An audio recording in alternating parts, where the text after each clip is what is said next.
Hey guys, Island Turtle here. Welcome to BOMISpirit. This is going to be the weekly intuitive astrology reading for February. Almost said December. Maybe December's been coming up for you. From February 17th to the 23rd. I feel like there's an echo. Is that just me? Hey guys. So, as always, we're going to wait a few minutes for the chat to kind of fill up before we go ahead and get started. Also, just a little reminder for people who are live currently, or even if you're catching this right when it posts. So, the way that the ads are set up is within the restrictions that I am allowed to with YouTube and how these lives are set up with the desktop. So just know that they will change after the live posts and also finishes processing. When that's done, I can also revert it back to what I would like to do. It's a whole long explanation, but just to give you a heads up, if you're like, why are there so many ads? That's why it's out of my control. So just working with what I can work with here. But hi, it's good to see everybody. It's weird. It feels like I haven't connected with you. Oh, what is this? No, go away. Um, I feel like I haven't connected with you guys in weeks, which I know is just not accurate. Time is very interesting, I guess, as always. But I hope you had an amazing weekend, whether you were celebrating Valentine's Day or not. Let's see. Hi, Maria, Shalene, Cataclop. Hi. Hello, everyone, Rainbow Tribe. Hey, Selah. Let's see. Hey, babies. Is anyone else crawling out of their skin today? Oh, well, I will tell you, I have not slept very well the last few days, if at all. So I am for me, I am running on empty. So if I'm needing some extra time to find my words, that's why. Um, but I am here. But yeah, crawling out of my skin, not so much. But I did um ask Spirit before going live if there's anything in particular that Spirit wanted me to focus on or speak about today. And there is actually some interesting topics that Spirit wanted me to just kind of put out there, and we will go over it. Um, Actually, on that same note, there is going to be an Island Turtle Talk podcast episode that's going to premiere tomorrow on YouTube, and it's already up on Patreon just for anybody who's curious about that. YouTube finally sent a notification. Good. The notification works. Wow. Well, I will say it is a lucky week too. As always, there's layers to everything, right? When we're talking about collective macro energies and how all that works together. But there is luck in the air this week, which personally I'm excited for. And that's actually going to continue to next week as well. So maybe that's why. Maybe that's why notifications are working. So happy it's Monday. I can hang. Hey.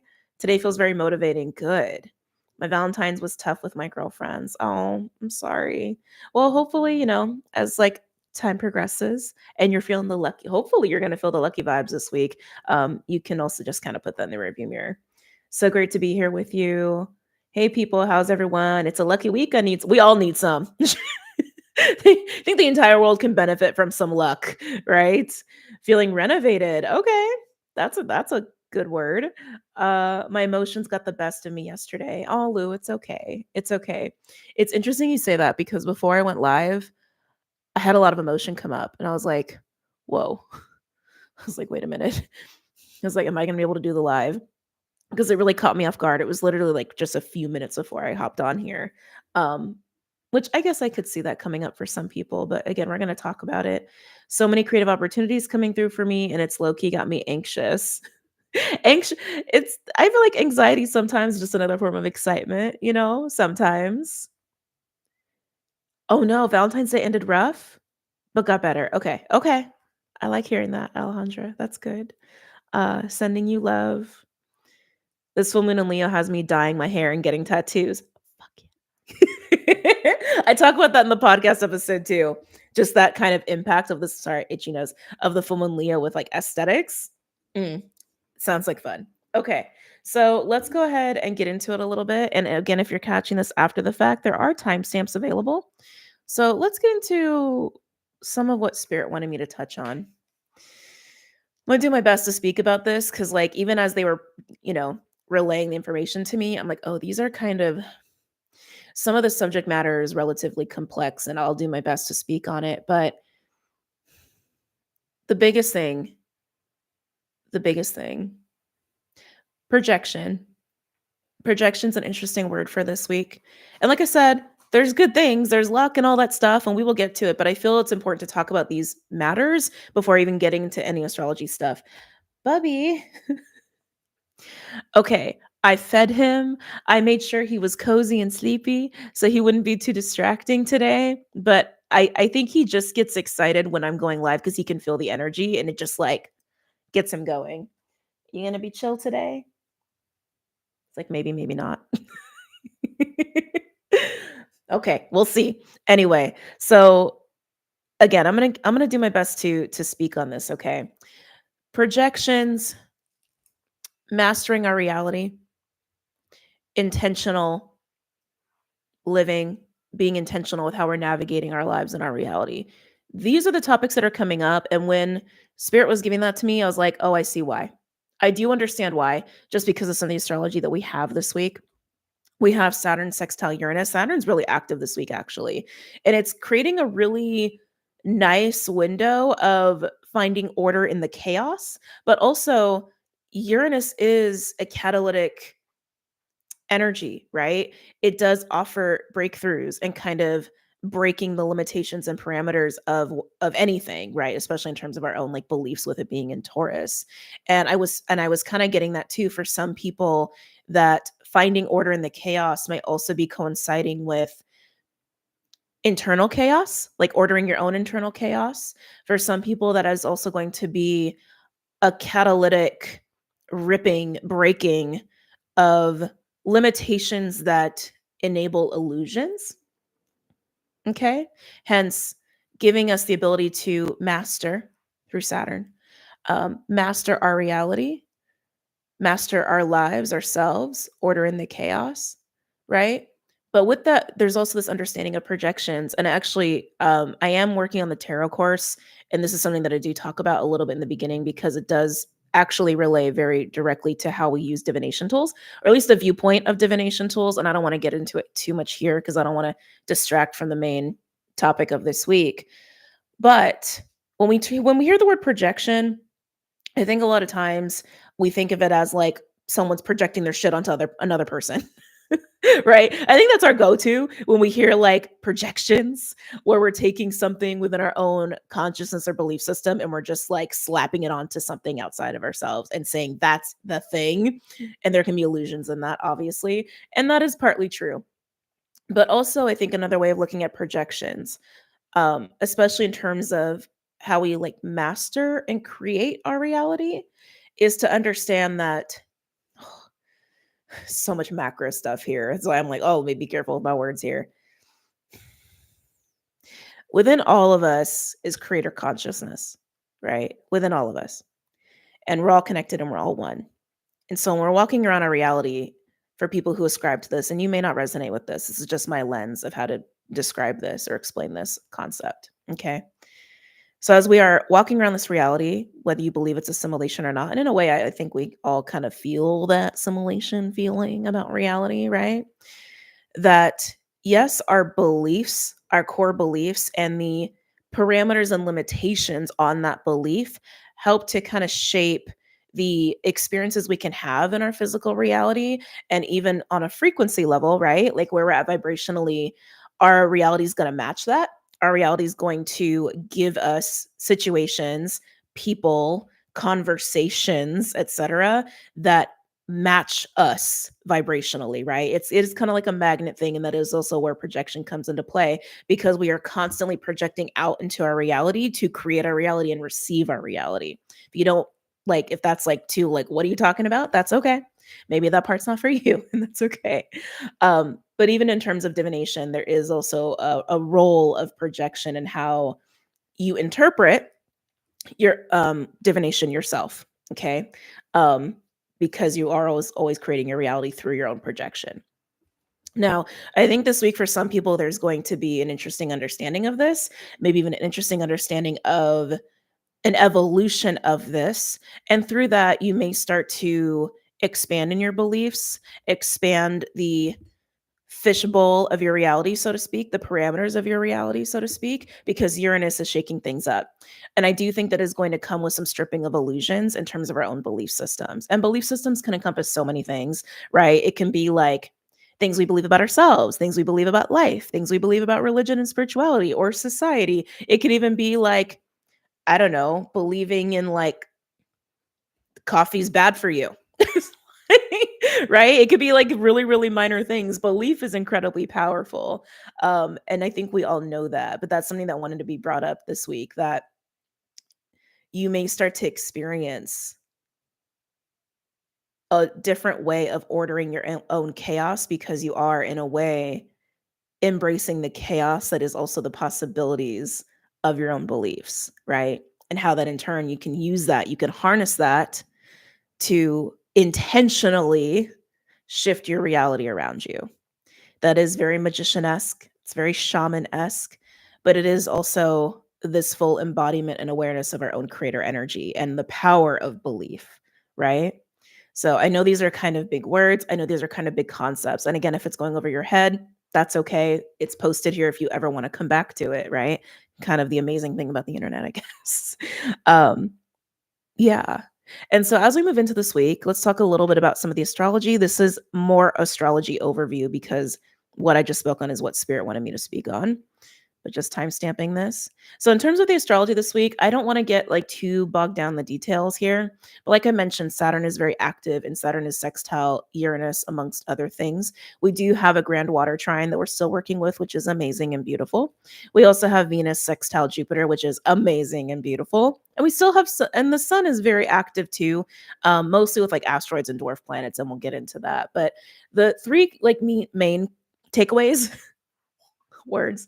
The three main takeaways of this week: the ordering of the chaos, right? That's a big one. And again, with that is coming this like awareness and mastery of our belief and how that shapes our reality, including these higher concepts of projection, right?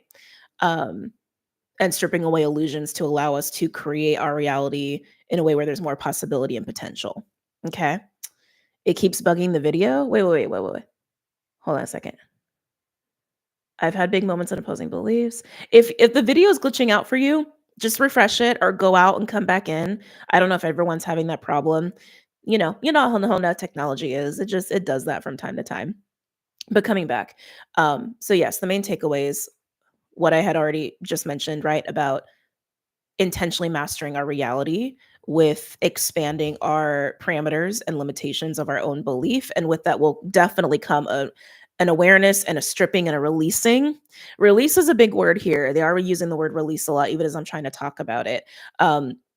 Releasing certain narratives and beliefs. We've had this for a while, but this is continuing. But this is also part of how we can master our own creative energy, right? Our own creator, to master our reality in the ways that we're speaking about. This is the week for that, which is exciting shit. Very exciting shit.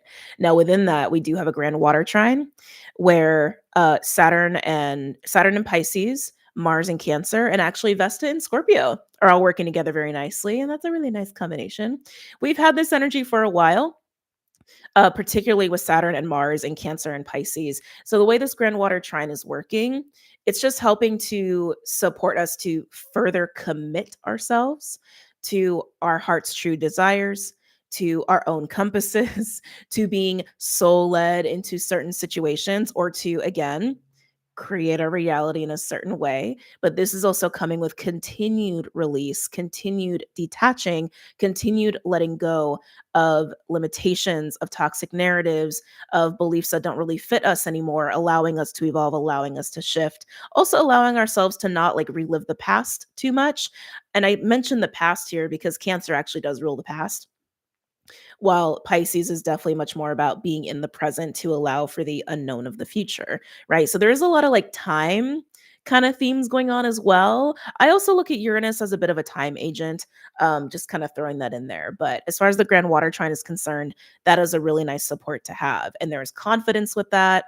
There's a lot more finding peace with these kinds of things and embracing these changes, finding the order in the chaos, letting go of what isn't serving, letting go of the past, and being able to really truly sit in the present with peace and optimism for what's ahead in the future. Okay. Now, part of this too is also new experiences, the importance of new experiences. There's a couple reasons why that's coming up. Sun in Aquarius, working with Ceres in Aquarius is part of that. energy. Ceres likes to nurture. Excuse me. I get nasally when I jail. Hold on. Because like I'm giving you information I'm already privy to just from an astrological front, but I'm also in channel mode right now. Ugh. It's always such a sexy sound, isn't it? Oh, excuse me. So yes, having Sun is Ceres, Sun and Ceres together conjunct in in Aquarius is all about embracing new ways and new experiences to nurture the authentic self, to nurture truth, and to do that for others. Okay. Now, also this week, Juno is moving from Scorpio to Sag, and that's also part of this as well, because Juno is also fairly active. And as Juno moves into Sag, that shift from Scorpio into Sagittarius places more of an emphasis on personal experiences, learning from personal experiences and growing and expanding on a soul level, and even just with your own innate wisdom through personal experiences. So both Aquarius, both Sag, Sun, Ceres, Juno are like, yes, let's go experience new things. And also Pallas now being an Aquarius is adding to that, as it is also working with Pluto, also encouraging the drive and momentum for that as well. Again, I know I know I'm talking a lot and I'm saying a lot very quickly. And I'm just going to trust that the information is being seeded in the way it needs to be seeded here. Um, don't get lost in the astrology. New experiences, if you're feeling that craving for new shit, just honor that. Just feel into that. Follow that. And if you're not feeling it, that's okay too. But I think for most people, we're going to start to feel how much we're going to want new experiences, regardless of what those experiences are. Okay. And of course, the eccentric, nonconformist, unique individuation of Aquarius, even Sag a little bit, is part of that too. Okay. So that is continuing. The other main takeaway of this week, Venus sextile Jupiter. So Venus is in Aries, Jupiter is in Gemini. Anytime Venus is sextile Jupiter, regardless of what signs they're in, always, always, always brings a nice dose of luck and pleasure. And usually you can expect to receive something tangibly or non-tangibly. But Venus sextile Jupiter, that's all about enhanced luck and ease with relationships, with money, with actually receiving like gifts and abundance, pleasure, creativity, sex, love, pretty much all the little pleasures of life that like make us feel really good, because both Venus and Jupiter touch on that. But in the sextile, it is also in positive ways. Okay. So I would definitely see like where that's transiting for you in your personal houses. And that's Aries and Gemini. Whatever's going on in those houses, probably some yummy stuff this week. Okay. Even if you are like dealing with the chaos of Uranus and finding the order in the way that we described, stripping away of illusions and limiting beliefs of, that you're carrying around, so that you are learning how to master your reality and being very intentional about it. Even if you're doing that, there's still going to be some yummy stuff to come in through Venus and Jupiter. So overall, I think this is going to be a really nice week. Also, given the fact that Mars is going stationary direct on the 23rd of February, Venus is going retrograde on March 1st. So we are kind of in the last week of that retrograde energy with Mars. And then we move into this like in between week. And every time I felt into it, I did feel a little bit of like tension, which isn't bad. Tension serves a purpose, right? Um, but it's interesting to be in that in between of these retrograde energies between Mars and Venus. So I just feel like something very fascinating is happening that week, especially given that Venus will still be sextile Jupiter. And I believe it's actually going to be strongest on that Monday, like on the 24th of February, if I'm not mistaken.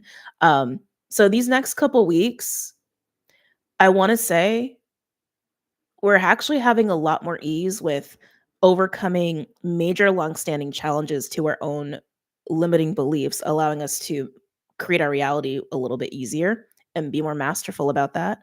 I also think we're going to have an enhanced importance with new experiences and also truth, fostering truth, acting from truth, speaking from truth, and authenticity, the unique individuation, right, of Aquarius. And then we're gonna have this really, like, yummy, pleasure-filled sextile of Venus and Jupiter. I wouldn't be surprised if any of you have, like, started financial investments anytime in the last, like, few months. I'm hearing 4 and 6, so maybe, like, the last 4 months, 6 months. I'll even say 4 weeks and 6 weeks. We've had a couple new moons that are really good for financial investments in the last couple months. But if you've done any financial investing, I wouldn't be surprised if this is when you actually see a little bit coming back to you around this time. Or even if you see, like, I don't know, a little bit of a bonus from work, or like a late Christmas bonus or something, or like, things like that. Like, I just keep feeling a little bit of an influx of money, which I know doesn't track with the economy. I get that. But even if it's not financial, it's just going to give you something that's nice and makes you feel good, or makes you feel abundant in some way, shape, or form. Okay. Excuse me. But yeah, so that's what's going on this week. And I realized I kind of just regurgitated all the astrology to you that I wanted to talk about. Um, they're like, my team is like, you can get into it a little further. Yeah, that's true. I can. Um, some of this might sound repetitive though. I just got carried away. You guys know how I am. I get carried away. I'm just passionate. Well, I think the only thing that I really didn't mention was the role that Mercury is playing. And even with Chiron, there's a little bit of continued healing via Chiron. Chiron is still sextile Chariklo, they're counterparts to each other, okay? And Mars is still square Chiron. So as you're working with the grand water trine, right, which is all about how we are devoting ourselves to our true desires, our true wants, what our heart is calling us to do, what our soul is telling us to do. Just further commitment to that may also make you confront any of your own limiting beliefs, any of your own illusions that are born of fear and trauma and insecurities from your life experience. But it's going to give you that gift to heal that if you haven't already, because Chiron is sextile Chariklo. We've been in this for a long time. A long time. Okay. So this is not a new energy, but it is still prevalent. It's still here. It's still present. Now, really quickly, Mercury is getting pretty active towards the end of the week in Pisces within that grand water trine. And so you just might feel towards the end of the week, in terms of, as you're honoring what your heart's telling you to do, what your soul's telling you to do, as you're honoring these things, you may start to feel like it's actually easier to communicate your feelings, and even be received in that, be heard in that. And it can feel very reciprocal if you need to talk about really big things or really difficult things. I almost want to say difficult truths, but Mercury Pisces is very compassionate, very loving, very empathetic, also very intuitive. And so you also might find that there's like, you're picking up on just the right moments to have these very specific conversations. You know what I mean? So that's just nice. It's just nice to have that. Yeah, I think that's everything that I want to say about the astrology. Yeah, overall, a really, really nice week. A really nice week. Hmm. Feeling into that mastering of the reality due to this like removal and stripping of certain limiting beliefs. Understanding projection. Mirroring may be a thing that comes up for you this week too. But if mirroring comes up for you this week, I just want to say, like, understand that projection's part of that in the way that we've been talking about today. And it might just help you to kind of see things a little differently. Okay. Yeah, now I can't shake like very, very honest, heartfelt conversations. Oh, and it does feel like within these conversations, there's a release of like pressure. But I also feel like some of these conversations are people needing to honor their compasses, needing to honor their truth, which may also lead to ending certain relationships, also deepening certain relationships. But I feel like very, very honest things being spoken, but it's spoken with love and received with love is what I'm feeling. So it's very interesting. Matt, I missed the astrology. I have Mercury and Pisces in my chart. Oh, don't worry about it. It's here. I did a very like swift overview instead of getting into like the details, the like the meat of everything.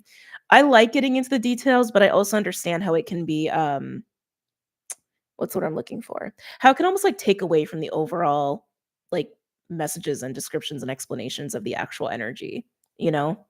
Um yeah. Sometimes we get too bogged down in details, right? Just realize it's very North Node Pisces of me to say. which is obviously, we're still new in the energy, and Neptune is still working with the North Node in Pisces. Um, but yeah, that's everything that I wanted to mention about the astrology for this week. Okay. All right, let's go ahead and get into collective. Let's get into the collective read and put this over here. I'll watch this again once uploaded for notes. I needed this live today.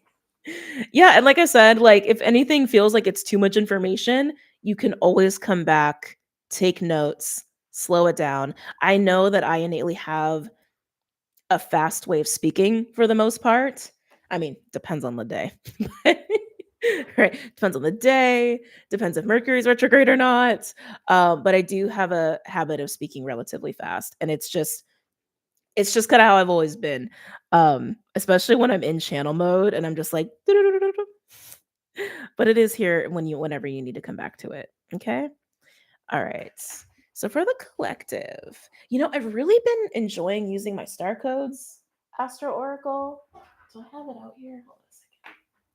I love when you go deep, but that's cool. That's the Aquarius, Sun, Venus, and me too. Yeah, I think for me, oh yeah, no, that's not it. I think I put it back on my shelf. Yeah, I think for me, I think it's definitely my Scorpio. Totally my Scorpio. I think it's my Scorpio. I think it's my Mars Gemini.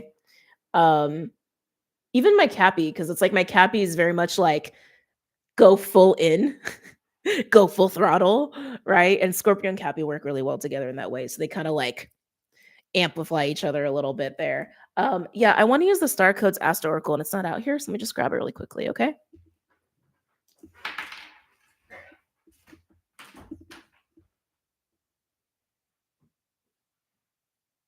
Is this it? Yeah, that's it. Okay.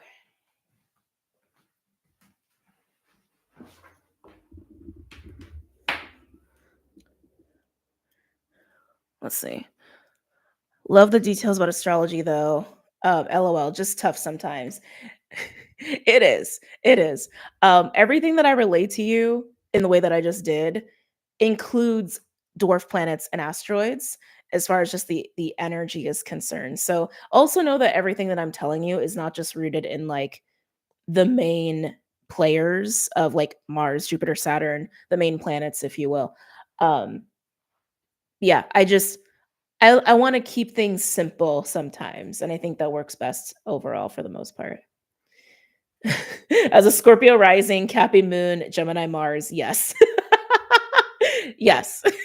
I'm glad you get it. I'm glad you get it. It's very much my Scorpio 8th house still.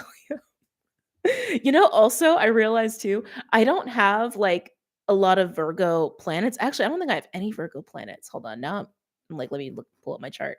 But my Virgo is my 3rd house. Um, yeah, this is my chart. E- Oh no, I do. I've got a couple. I've got a couple asteroids there. But I don't have a lot. I don't have a lot of energy in that house, but my Virgo is my 3rd house. And so I think that could also maybe be a part of it. Maybe just a smidgen. Let's see. I'm a Scorpio rising too. My birthday is February 15th. Oh, happy birthday or belated birthday.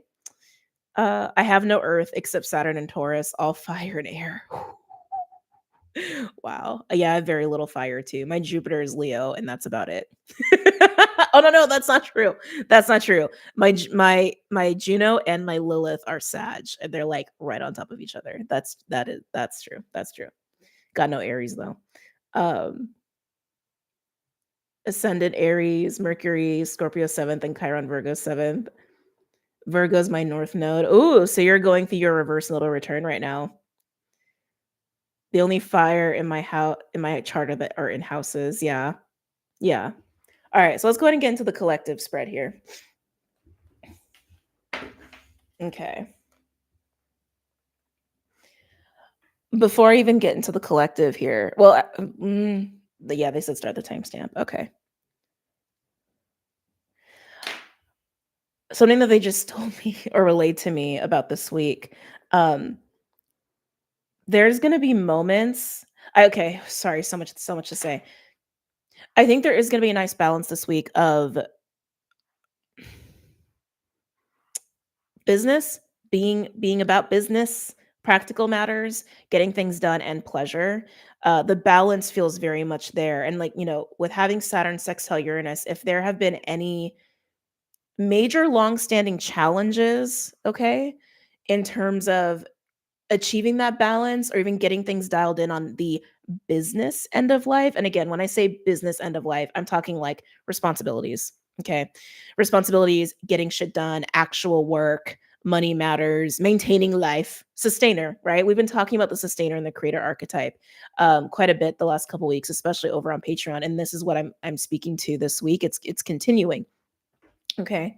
How we balance these two archetypes within our lives, within ourselves, is still a continuing thing on the table this week. But I think this week we're going to have a lot easier time, especially if you like tend to be way in the sustainer archetype, or you even struggle to get into your own sustainer energy. And if you don't know what I'm talking about, sustainer is just associated with, again, maintaining life, okay, in the ways I've already described.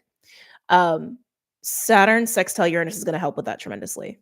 Tremendously. Again, if you struggle to use your sustainer type, archetype within you, or you get too bogged down into it, okay?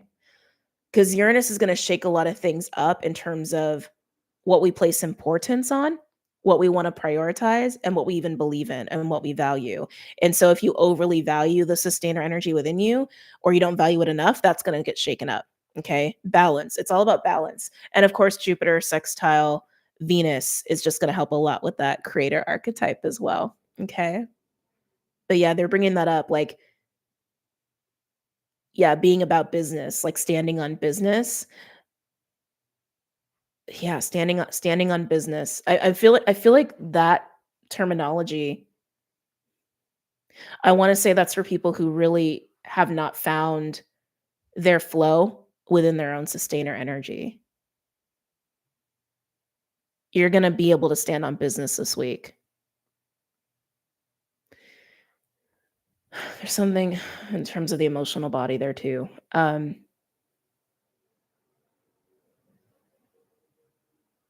is this? What is this in terms of the emotional body? Some of you, like for those who resonate with everything I just said, okay. This particular group of the collective. Oh, how do I want to say this?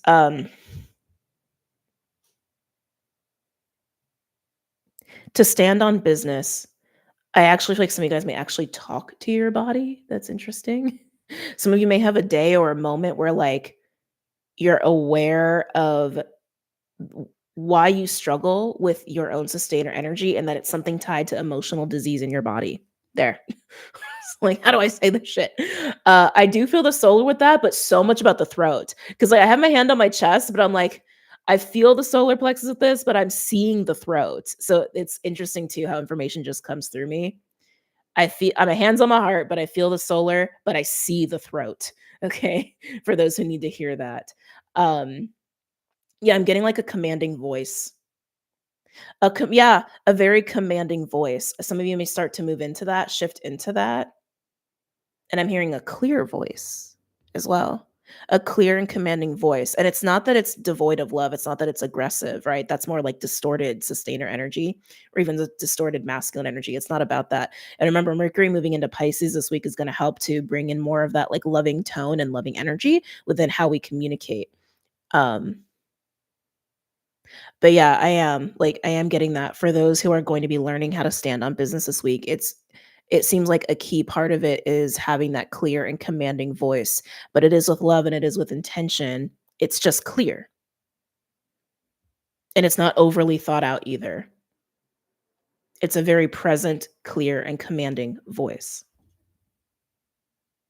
Okay, that feels good. All right, let's finally get into um, the collective. Let's get into the collective here. Whew, all right. For anybody who is new, all the decks that I use are linked below. This is the Star Codes Astro Oracle. I have been doing pain body work this weekend, emotional release. Good. What is pain body work? I know there's a book. It's funny. I heard the statement and then I'm like, I think there's a book with this title. All happening internally. The body keeps the score. I'm pretty sure that's the name of a book that speaks on pain body work. But essentially, pain. Oh God, how do we even go into this? Physical pain is sometimes also correlated with emotional pain and dis-ease that we haven't worked with and dealt with, because when we feel something, it is energy. Everything's energy, right? So if you have feelings about anything and you're not like letting it flow, you're not feeling it, it doesn't have a clear channel of an outlet, whatever that outlet may be. It doesn't always have to be external. It could literally be just like allowing it to move through your body, right? If you don't do that with any of your emotions, positive or negative or anywhere on the spectrum, it can actually really affect your body. Um, and there are certain ailments that even start to come up because of that. And so when we work with pain body, right, it is actually like getting connected to the body, speaking with the body, getting in tune with the body in terms of what it is storing in the pain body, right, of all the things that we're talking about here. Okay. Okay, moving on.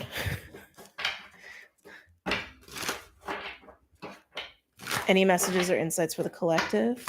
For the collective for this week? Any other messages or insights for the collective for this week?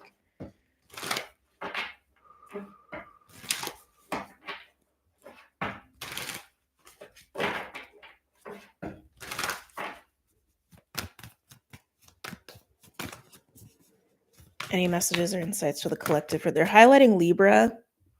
Pretty sure Lilith is still in Libra, if I'm not mistaken. Let me double check. I'm pretty sure it is. Man, I won't lie. I love doing these lives on the desktop just because, like, if I want to look up something astrologically, I could just be like, boop, and just pull it up. Pretty sure it still is. Yeah, it is. Lilith is still in Libra. Oh, it's getting to the tail end, though. Oh, thinking about my own chart. Anyway, coming back. But Libra is being highlighted here. Lilith is not exactly aspecting very much this week, but doesn't matter. Energy is energy, right? And Libra is about balance. Libra is absolutely about balance and harmony. They're bringing up the Justice card, and I think this had to be Aloha Friday. This had to be Aloha Friday. Maybe it was another live that I did. I remember, it's like I remember it very clearly. Ace of Swords came up with Emperor and with Justice. And the way that that Justice card was feeling in that particular reading, I do want to say this was in the Aloha Friday. It was the wielding of that sword, which is the sword of truth, the sword of discernment. I often look at the sword as like, even like a conduit for your own compass, right? There's a mastery of the mind there, which would also be a mastery of projection. Because again, projection isn't always like we're just putting shit out on things or people. Projection is taking your internal workings, beliefs, compass, and you are creating your reality with that, right? That is what projection is. And they're highlighting justice in terms of that sword, and in terms of Libra, and in terms of balance, and in terms of harmony, how to maintain that kind of order, balance of the chaos of all that's happening internally to project in a balanced, intentional way. And again, I keep getting this like sword as the conduit. Even like symbolically, swords can direct energy. And we do use that. And so some people use that in spiritual practices, like Athames, for example, to like guide energy, right? These are all just things coming up to be spoken on. All right. Any other messages or insights for the collective at this time?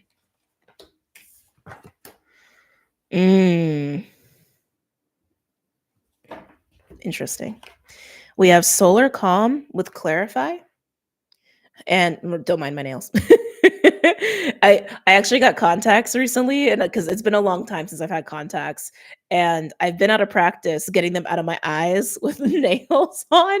So I had to take these two off so I could get them out of my eyes. Now I'm like, gotta get the practice back. Anyway, uh, solar calm with Pisces. And like I said, Pisces is still a huge player this week, helping us to be more present, helping us to find peace in the present, to let go, and also to let go of the past, but also to allow us to receive what could be coming into the future, right?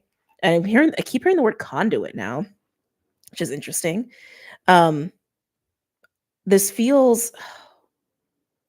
definitely feels like a little bit of going internal, which would make sense, right? If anybody is going through that stripping of illusion, to really understand how their own projection works, to be in tune with that, you do have to be able to go within or sit within, right? Some of you may equate this to shadow work. I don't think that's going to be the case for everybody. I really don't. I really don't.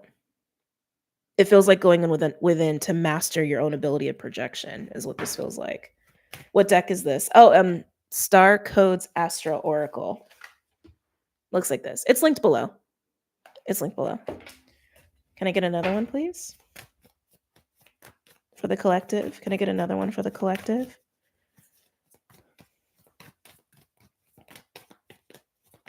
For my mystics out there, I feel like there's a strengthening of abilities happening this week.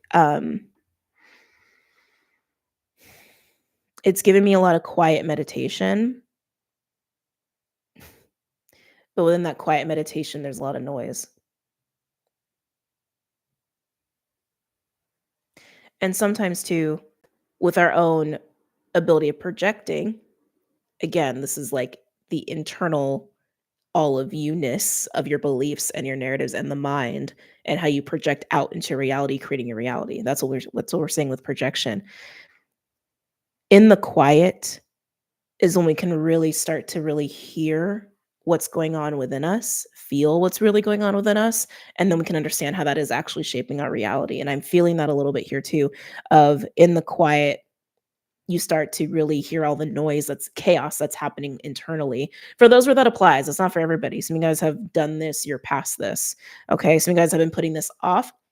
If you've been finding yourself distracting yourself from quiet, there's probably something in the quiet that you're like, you are actually resisting. And it's just you, right? It's just you. Whether it's thoughts or emotions, it's just you, and that's what I'm seeing here with solar common Pisces. Again, this is not for everybody, but this is definitely for a good chunk of the collective. Can I get another card, please? I'm hearing the word descent. Why is descent coming up? Hold on, I need a little water. Why is descent coming up? Oh, creating a reality. So when we're speaking of projection and the ways we've been speaking about it, right? There is also a practice of with projection, how do I want to say, as you are bringing things into your reality, you're also energetically rooting yourself into your physical reality. Okay. I think some of you know what I'm talking about. And if you don't, that's okay. Am I taking this card? Yes. Yeah, it's this feeling of like being really up, excuse me, in the upper chakras and the crown and the third eye, and really needing to be aware that whatever it is you're actually trying to bring into your reality, you can visualize, right? Projection. You can visualize and hold on to and focus on that belief of what it is that you want and what you're trying to bring in. And you actually start to embody it by getting grounded in that belief.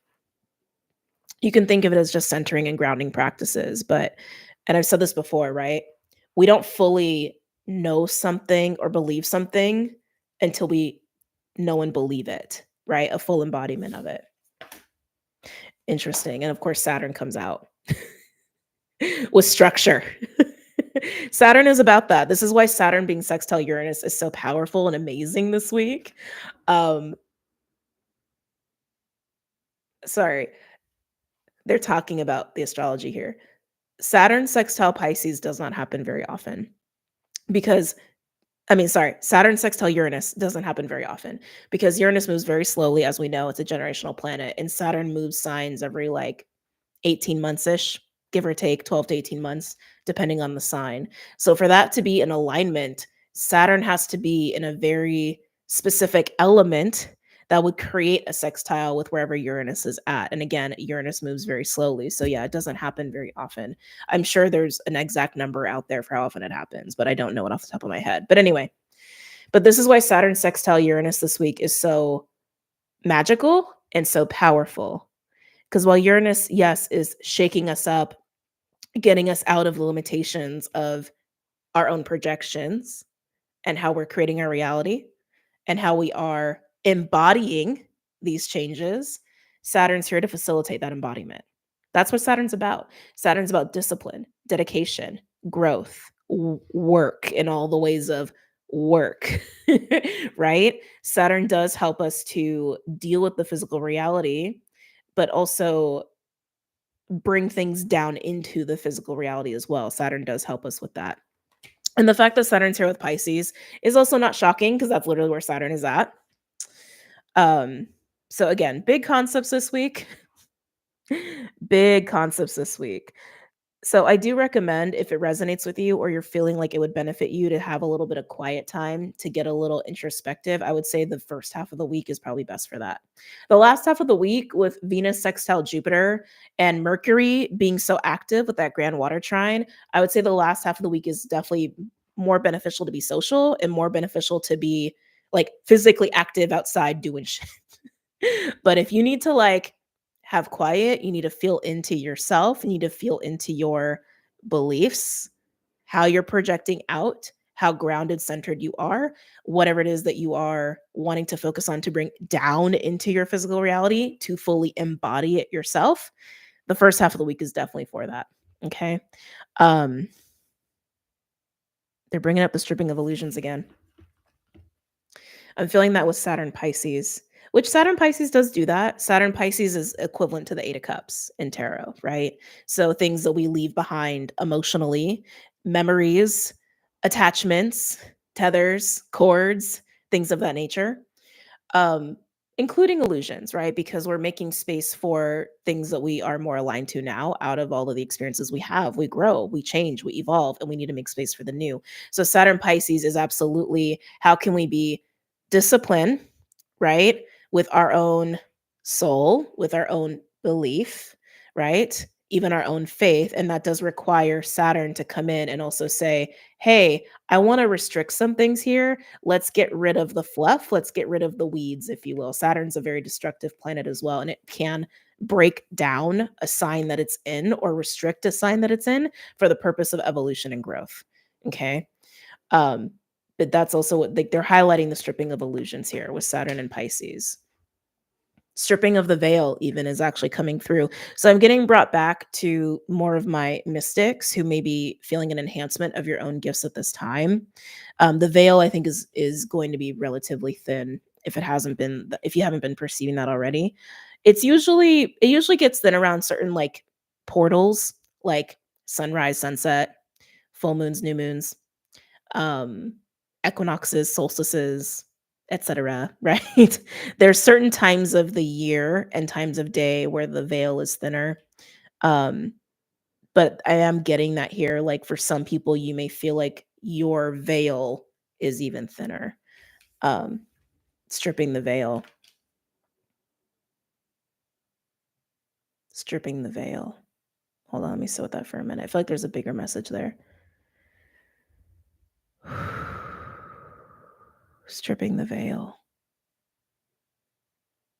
I feel like there's a lot of ways that can be taken and experienced. I'm feeling like a global thing here. Why am I seeing orange? Uh, well, this is a collective read. This is a collective read. Thank you. They said that is Saturn sextile Uranus. Okay. Yeah. Okay. Okay. That's all that needs to be said. That's all that needs to be said. Anything else regarding the collective spread before I move on? Why are they showing me giraffes? Oh, okay. That's funny. Oh, that's funny. That's really funny. Okay. So you know how eagle has been like coming up quite a bit in the collective? And eagle is definitely that like bird's eye view of being able to see all of what is happening, right? A bit of that like divine wisdom of the eagle. The eagle is like, I believe, if I'm not mistaken, the eagle is the bird that does fly the highest in the sky of all the other like avians that do fly on this planet, from my understanding. I could be wrong about that. Um, giraffe, though, we're talking about all this embodiment, right?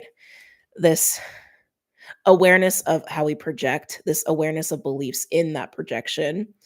And if we have a full embodiment of what we want to project out, right? There is a rooting, a centering with that. So that's why they're bringing up giraffe, because giraffe medicine does come with seeing seeing into the horizon. It does come with seeing in a larger landscape, right? Just because literally the nature of giraffes. But a giraffe is grounded. A giraffe is rooted. It is an earthy animal, very much like a tree. Giraffe is very much like a tree energy in that way. A giraffe can look above and see above other animals and landscapes and even trees themselves to see what's really going on, but they always have their feet rooted on the ground. That's also coming up here. You don't have to resonate with giraffes. It's the message behind the giraffe. Anything else before I move on? Nope, they said no. Okay. Well, I did bring then why did I bring these out? Spirit also had me bring out my Healing Waters and Rose Oracle decks by Rebecca Campbell, linked below. Okay, we're gonna use this for the next portion. Oh, okay. Okie dokie. I can get down with that. Are we doing signs or elements today? Oh, it's up to me. Okay. Do I have the energy for signs? I do like doing signs. I just, like I said, I have not been sleeping the last few days. So I am very tired. I'm very aware that I'm low on energy today. Hmm.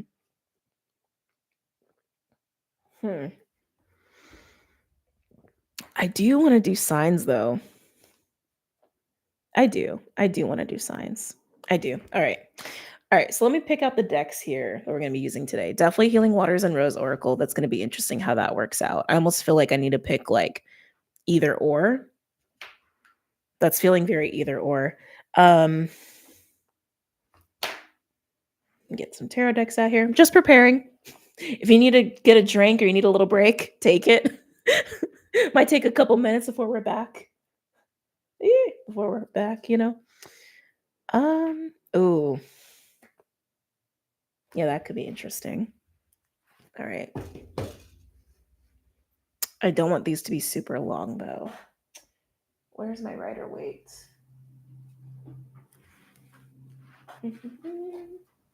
Okay.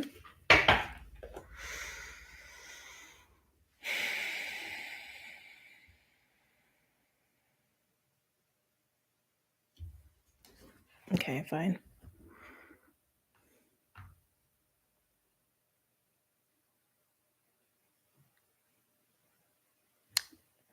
Okay. All right, so we're just going to use 2 decks then. And these will be staggered.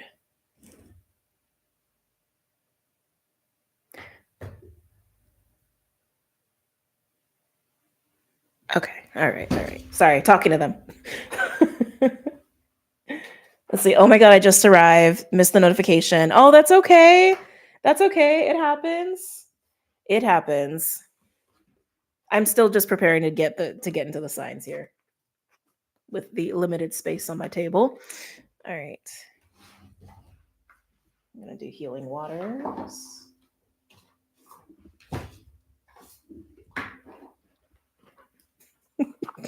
Literally, I'm like, where am I going to put this? Should see the balancing act over here to the right of me. Okay. Healing Waters. Rose Oracle. I hope the energy was okay. I'll rewatch after it posted. Yeah, no worries. No worries. Like I said, we're just getting into the sign readings here. Let's see. Gratification and not the motivation. The grace of the giraffe and its elegant throat chakra. Thank you for that, Renee. Thank you. All right. So what element are we going to start with here, Spirit? Fire, air, earth, or air. That was very strong. Okay. Air. Air signs. Starting with air, we're going to jump right into Gemini. We're not going to pull any cards for the elements. We're just going right into the signs here. Okay. All right, Gemini. Are we going with water or are we going with rose? Okay, maybe it's just the nature of you, Gemini, with your twinsy nature. You're getting a card from each, is what I'm getting here. Okay, let's start with Healing Waters for Gemini. Any messages or insights for Gemini for this week? I'm hearing the word interlacing. You could be bridging ideas. That came through very quickly. bridging ideas, braiding ideas. This could also be about a relationship, a merging. There's a merging and a braiding, interlacing. These are the words that are coming through. Maybe you're working with knots. I don't know, like Celtic knots or something that's coming up. You could be just working with Celtic anything. But Celtic knots are coming through pretty strongly. Can I get a card for Gemini? Okay. Oh, okay. We have Selkie, come out of hiding, embrace who you really are. Gemini, you could be braiding with your authentic self, maybe even a version or aspect of self. Sometimes braiding and merging are also terms that are used when we are integrating. Okay. And I do feel like that's something that you're going through here. I feel like you're integrating with something conceptually or within your consciousness. Like I said, braiding ideas were coming through. Some of you, it's about a relationship, but I feel like there's something that you are integrating with yourself right now. Okay. Um, wait, we're now on the website now? Wait. Huh? Happy Monday. We'll have to pop over there one of these days as well. Oh, I see what you guys are talking about. Okay. Trying not to get too distracted. Okay, let's get another card for you, Gemini, as I'm like wrapping myself around the microphone. Ashlesha is actually interesting. Ashlesha is coming up. So bizarre. That's from Vedic astrology. For those who follow that, you could have an Ashlesha placement. You could be dealing with somebody who has Ashlesha. Such a hard word for me. I mean, if you're Gemini in Tropic, you probably have some Cancer in your chart in Tropic, which is the sign that also covers that nakshatra in Vedic. Whew, okay. Can I get another card for Gemini, please, from the Rose Oracle? Can I get a card for Gemini from the Rose Oracle?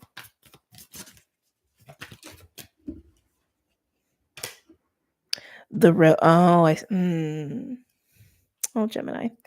The Rose Garden. Innocence, forgiveness, be gentle with yourself. Gemini, whatever it is that you're integrating, it does feel like it is very personal, very vulnerable, very intimate. Okay. And I do feel like it is an aspect of self. Again, some of you could even be like a relationship that you are integrating with. I just keep hearing interlacing, interlacing, interlacing, interlacing. And this feels like a lot of practicing of self-love, a lot of acceptance of the self that comes with self-love and nurturing of the authentic self. This is what I'm getting with you, Gemini. This doesn't have to be you. This could be someone you're dealing with as well, because this is a collective read for Gemini. Okay. Very nice. All right, let's get some tarot cards out here for you guys.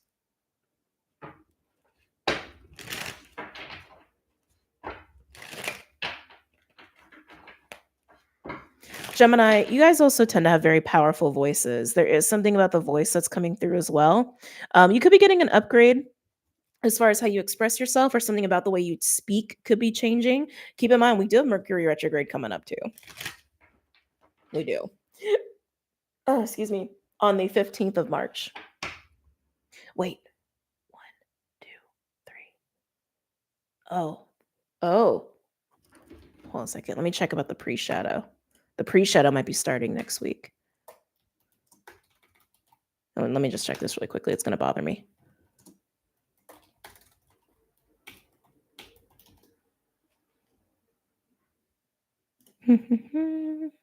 Just take 1 minute. Where are you? Oh. Wait, is that right? No, that's got to be. Of course, I went Mercury retrograde and I start coughing. Oh. March 1st.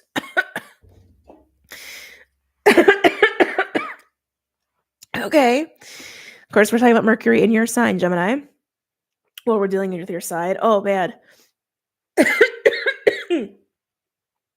So Mercury pre-shadow starts March 1st, which is when Venus goes retrograde. So the day Venus goes retrograde, Mars goes pre-shadow retrograde. And then my God. When Venus goes retrograde on March 1st, Mercury will go into its pre-shadow retrograde phase as well on the same day. March 15th is when Mercury, I keep wanting to say Mars, is when Mercury goes retrograde officially. Okay. And Mercury will be retrograding through Pisces and Aries, just like Venus will be as well. So that's very interesting. That's very interesting. Okay. Gemini, let's come back though. There's something about the voice here for you, which again, the voice is something that you tend to rule over anyway. We tend to associate you with the voice. But I do feel like something about the way you speak is going to be changing. And I want to say, even within this like massive enigmatic portal, coinciding portal of Venus Mercury retrograde, okay, which is going to last a bit, because Venus is going to retrograde all through the month of March, if I'm not mistaken. Um, and definitely for the remainder of March, Mercury will be retrograding too. So even for the, do I even want to say that for the entirety of spring? Spring is going to be very interesting for you, Gemini, in terms of your voice. Because of that, but also Mars will be in its post shadow up until May. Okay? And Mars isn't even going to get into a new sign, into Virgo, until June. So spring is going to be very interesting for everybody. Okay. Unique lessons for everybody for the entirety of spring. But Gemini, for you, I do keep getting a lot about your voice. Okay. Anyway, let's get some cards out here. Any other messages or insights for Gemini for this week? So enjoy the next couple weeks, Gemini. Enjoy the ride up until March 1st. It's going to feel very nice. Like I said, Venus sextile Jupiter earlier. A lot of like pleasure and luck and nice pleasantries of life to be experienced. Okay. But spring is going to be crunchy a little bit. Any other messages or insights for Gemini for this week? Yeah, got that Eight of Cups. Eight of Cups is probably going to come out a lot for people here. Eight of Cups is that emotional moving on. It is letting go and detaching from memories, emotional investments, attachments, things taking up space in your emotional body, or even in your consciousness. Such a hard word today. And moving to the 10. 8 always goes to the 10 here in tarot. Okay. Ooh, we do have the Tower at the bottom here. With this integration that you're going through, and also again, there's a lot going on with your voice. It is coinciding with you leaving behind a lot of things, and maybe even things that translate to your physical reality. Oh, for some of you, this is going to be major. Okay. Eight of Cups is not an easy card innately, but some of you, I'm literally getting like a massive exodus is actually the word that wants to come through. I know we say that in terms of like large groups of people, but I almost want to say, are you like exiting your own life? Like, wait, what is this? What is this, Gemini? Huh. I literally just heard the word like the term massive exodus. Um, it feels like you're vacating your own life. Not in a disassociated way. This is not for everybody. I want to make that very clear. As we're a very small group of people resonating with Gemini. Um, I don't feel doomsday as far as like the way that most people are ascribing this year to that sort of stuff. I don't resonate with that. That's I just don't resonate with that. No, this feels more like you exiting your life is what this feels like. Um Almost like realizing how much of your life is not actually aligned to you, but it's coinciding with this like massive integration that you're going through as well. It's coinciding, it's happening at the same time.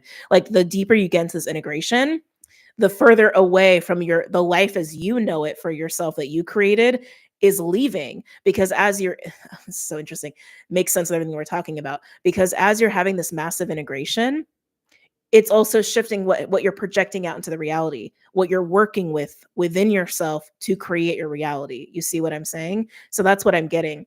So depending on how massive of a change this integration is for you internally, that's going to coincide with how much is going to shift in your physical reality.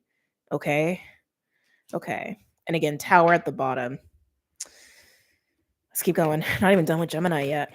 This is the thing about doing signs. Y'all know me. I get so into it and then I'm like, oh shit, it's been like 4 hours. Can I get a couple other cards for Gemini, please?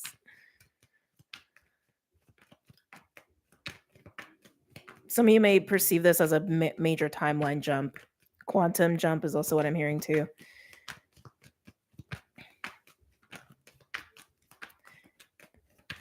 Any other messages or insights? for Gemini for this week, for Gemini's highest good. Some of you guys are going to need to grieve too, is also what's coming up, especially if this is a massive integration and shift for you as a person, the old you is like dead. And you may need to grieve that. You may need to grieve the life that the old you created, that you are having this massive exodus from. Again, if it's on a massive scale for you. With the Eight of Cups, we also have the Ace of Swords. So again, the sword of truth, your compass, also how you are mastering your own mind and mastering your projection and mastering your creation of your reality. That's what you're headed towards. You're headed towards this new view, this new perception of yourself and your life and how you create your reality. You can even equate this to an awakening. Ace of Swords in the Tower, excuse me, with that still being at the bottom can absolutely equate to that. Like your eyes are very much open here. But yeah, it is that mastery. It is that mastery of yourself, your beliefs, your projection, and the creation of a reality as you are integrating here. Okay. Can I get a third card for Gemini? Well, that was quick. Oh, look, Magician. Look at you, mastering your reality, creating your reality. This absolutely feels like a braiding of with the higher self. For those who resonate with that, I don't always like that term, but I do feel like it actually is very accurate here because I feel like what you're braiding with is just you, it's yourself. But magician can represent an aspect of self that is more non-tangible, non-physical, like the essence or the soul or like the divine you in a way. Magician represents the pieces of ourselves, the aspect of ourselves that knows how to harness all these tools, knows how to harness energy and do something with it. It is a very much a creator energy. Okay. And that's clearly what you're braiding with. That's what you're integrating. And that's what you're going to be embodying, is what I see here. Your inner magician, your inner creator, which is also everything we've been talking about in the overview. Okay. So, depending on where you're at before this even happens, it could be a minor little jump for you or a massive one. It really depends on who you are and where you're at in your own journey. Okay. I don't think you realize how much we appreciate like and need the hour-long video. You're the best. Thank you, Gloria. It is a good reminder for me to like see comments like that. I can't lie to you guys. It's like, and I've said this before, but like doing this, it is hard work. It's hard. And even though it's like we are always like connecting with people like in this way or like Patreon, we connect a lot. Physically, in my physical reality, there is still not a whole lot of like tangible connections, right? So to speak, with this sort of a thing. So yes, thank you for saying that. Thank you for the reminder. That also, in that same vein, like you have no idea how much I appreciate hearing you guys say stuff like that because it's a good reminder for me about what I'm doing. Okay. Anyway, moving on. So Gemini, good luck. Looks beautiful. Looks amazing. I feel like everyone's gonna get something pretty similar, but we'll see. We'll see how it goes. All right, Libra. What's going on for Libra? Oh, Libra, you're just doing the Rose Oracle today. Okay. Oh. Libra. Any messages or insights for Libra at this time? For this week, for Libra's highest good, any messages or insights for Libra for this week? For Libra's highest good. I'm hearing enjoy your garden is what I'm hearing. That to me just says like literally what you have already created for yourself. It seems like gratitude is a major key for you in mastering the projection of the reality you're creating. Gratitude. Yeah, really feeling gratitude there.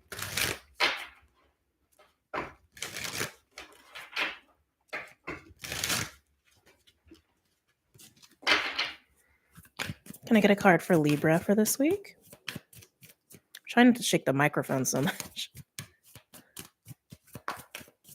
Can I get a card for Libra for this week?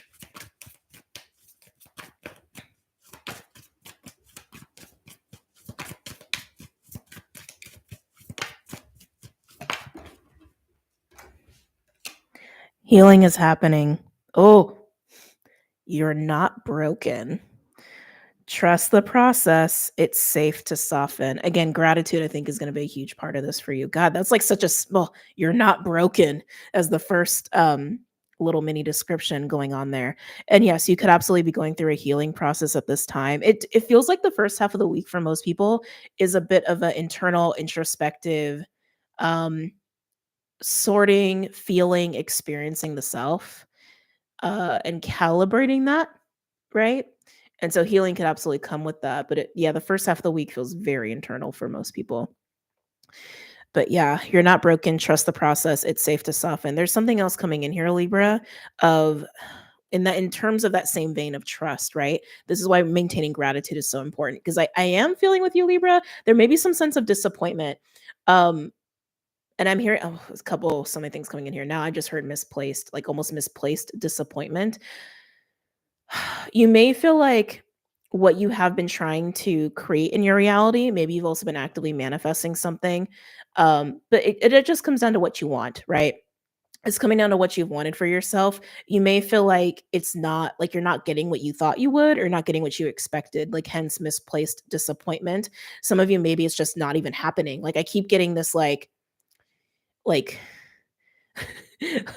getting a like buying a car and it's a lemon, like it's kind of how it's feeling, which is interesting. And I feel like there's high levels of expectation there. So however this is happening for you, Libra, whether you feel like what you've been wanting or what you've been trying to create, what you've been trying to experience or even manifest is flat out not happening at all, or it's coming to you in ways you didn't expect that don't feel as good or don't feel as fulfilling as what you thought it would be, just have some practice gratitude. Practice that gratitude and recognize too that like when we do receive, it's usually what we need, or it's usually in alignment with ourselves in some way, shape, or form, even if it's not how we expect. Expectation is definitely a manifestation of the ego, right? Which isn't bad. It doesn't mean that that's a bad thing. We have egos for a reason. As human beings, we do actually need some semblance of that. It is actually important for our compass. It's just when we get in the ego in distorted ways is when things go kind of awry, right? Anyway, getting way off topic here. But yeah, Libra, that's just what I keep getting with you. It's like if you did receive something that you thought you wanted, it just isn't hitting right. It's like buying a peach and being excited to eat that peach and then you bite into it and it's like not ripe at all. It's that same kind of vibe of like, oh, that's not what I thought I was going to experience, you know? Or it's literally just not happening for you. And we all know sometimes rejection is protection, and we know that, right? But these are things that I'm getting with you. Like something's just not happening the way you expect, or it's just not happening at all. And it is part of the process. Trust that. And also, again, have some gratitude here because I also feel like for some people, there may be some expectations that are almost making your experience kind of lackluster. Okay. But that's all I got for you so far, which is kind of a lot. Yeah, interesting. On the bottom, we have the sun, joy, enjoyment, life force, success, vitality, and play. So let's pull some cards for you.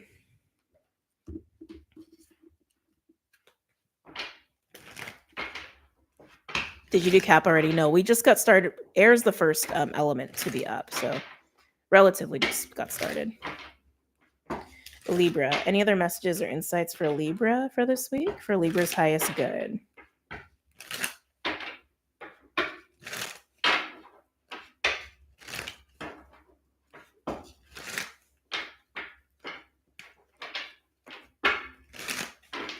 One more. Okay.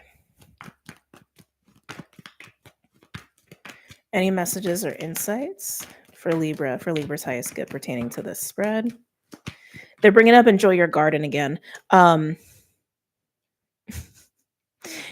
Interesting. So, not for everybody. There's something about peace here that I think some of you are struggling with. And maybe this is why something feels lackluster. I feel like for some, there's almost this like slight expectation of like, I don't want to say drama, but that is kind of what I'm getting. Almost like you're finding peaceful things kind of boring, or healthy things kind of boring is kind of what's coming through. That's not for everybody. And I want to make that very clear. That's not for everybody. You know who you are. Um, Maybe it wouldn't hurt to evaluate that a little bit, Libra, of why you're finding healthy, peaceful things a little boring. And maybe you do need a little bit of shake up. Maybe you need a little spiciness. Maybe you need some new things going on. And there's nothing wrong with that either. But because like I keep getting like, enjoy the fruits of your garden, enjoy your garden, enjoy what is sustaining you, enjoy what is giving you life, like enjoy these things. And I'm feeling like you're not feeling like whoo about it. You're kind of like, okay, hey, meh. I'm like, okay, like that's kind of the vibe I'm getting with you. Again, not for everybody here. All right. Some of you, it is just literally a practice of gratitude would go a long way for you to shift that. Okay. Any other messages or insights for Libra? Yeah, okay. Nine of Pentacles. This is absolutely the card of someone who's enjoying their garden. Okay. Someone who has everything they need, maybe even more than what they need. Maybe they also just have a little bit of plethora, a little bit of abundance going on in some aspect of their life. This is independence. This is feeling very stable within yourself, maybe even confident, maybe even attractive and radiant. It is very much like I am in the garden of my life and I feel very good and it's very well taken care of and I am very well taken care of. It is also a card of being single for those who need to know that. I haven't spoken on that in a long time, but it just wanted to be said. Okay. All right. So there's you in your garden. Venus Libra. This is on point. LOL. Plant a new flower, Libra. Yes. Like you can add to your garden. Enjoy your garden. Love your garden. You can add to it. Again, new experiences. Like people may be craving new experiences and over the next couple weeks, maybe even a little bit of travel for some people, actually. But yes, just recognize you got a good garden, Libra. Okay. Any other messages or insights for Libra for this week? For Libra's highest good?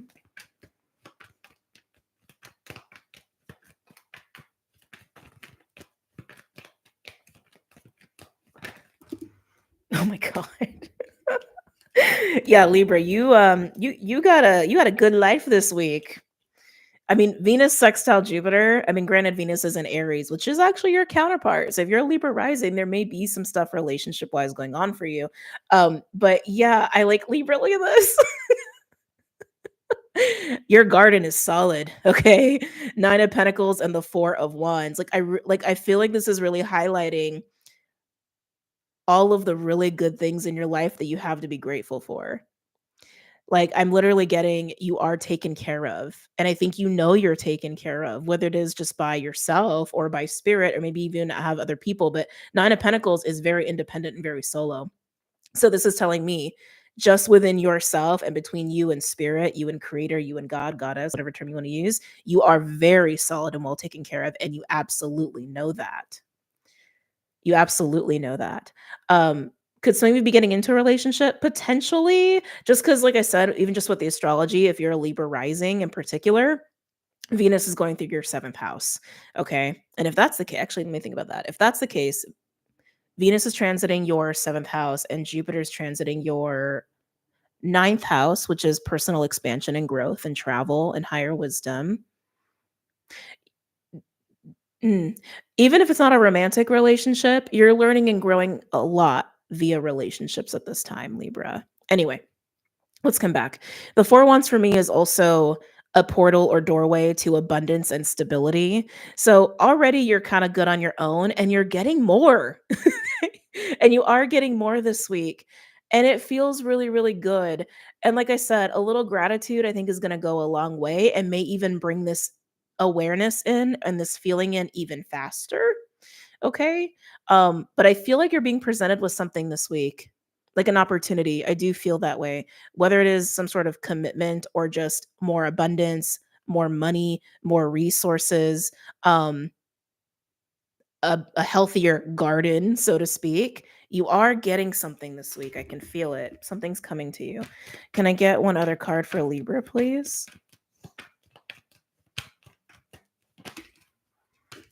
You got two cards here. Yeah, okay, Libra, something's coming. Something's coming. We have Eight of Wands and the Queen of Swords. You know something's coming. This is also you having the like literal intuitive awareness and knowing that something is coming. Okay. This could also be contemplating travel.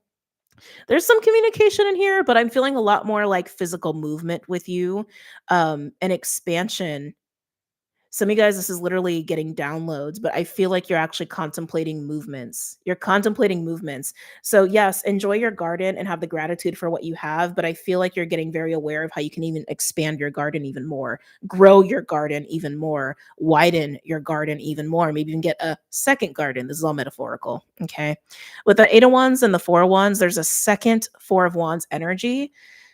Oh, it was just weird how they just, okay. So, after I said that, they showed me a visual almost like walking through one doorway and then immediately walking through another one, kind of like a quantum leap, actually, which also came up a little bit for Gemini, but we are still in the same element, right? Um, yeah, Libra. Something about the gratitude here, I feel like is actually going to open even more opportunities for you. Yeah, this week in particular. And 2, like, there I feel like there's literally, like, 2, like, opportunities or doorways you can walk through this week. You can equate that to timelines or just opportunities or just elevations, but you need to recognize the garden you have gratitude for the garden you have in the ways we talked about, and then you're gonna see it. You're gonna see it or it's gonna come to you physically or even, like, as a download, and I feel like travel is gonna be a big thing for you with this as well. Ooh, Libra, I'm excited for you. Um Yeah, I'm getting travel. I'm literally getting travel. I don't feel moving, but I do feel traveling. I'm hearing traveling and mingling. Traveling and mingling. Very interesting. Almost want to pull one more card. Can I get one more card for Libra? I'm just fascinated. Also, I do want to point this out. Libra, we do have Nine of Pentacles and Queen of Swords. Both of these are single cards. It keeps wanting to be pointed out for some reason. Because this, I think the emphasis is that this is about you. Okay. I think that's what they want me to emphasize. This is about you. My right ear just started hurting really bad. I know that's really weird. I'm like, because I have a few piercings in my ears. I know it's hard to see in the videos. But I thought, oh, it's my piercing. And I touched my ear and I'm like, oh, I don't have a piercing there. Maybe some guys are getting ear piercings. I don't know. Can I get one final card for Libra and then we'll move on to Aquarius? Can I get one final card for Libra for this week? Watch it be an ace or something. Ooh, even better. Oh, Libra, gratitude, gratitude. I'm telling you, gratitude. It's going to open so much shit for you this week. The freaking star just came out. The star, wish fulfillment, healing, truth, enlightenment. I also look at the star as the North Node. It's not explicit to tarot, but that's how I look at the star, which North Node to me is Dharma, heading towards the future, also alignment to the flow of energy and synchronicity. Libra. Libra. Lots of good shit here. But I'm telling you, that gratitude is going to help you to see it and receive it. Okay? Gratitude. Gratitude. Oh, okay. Let's get into Aquarius. Oh. Mm.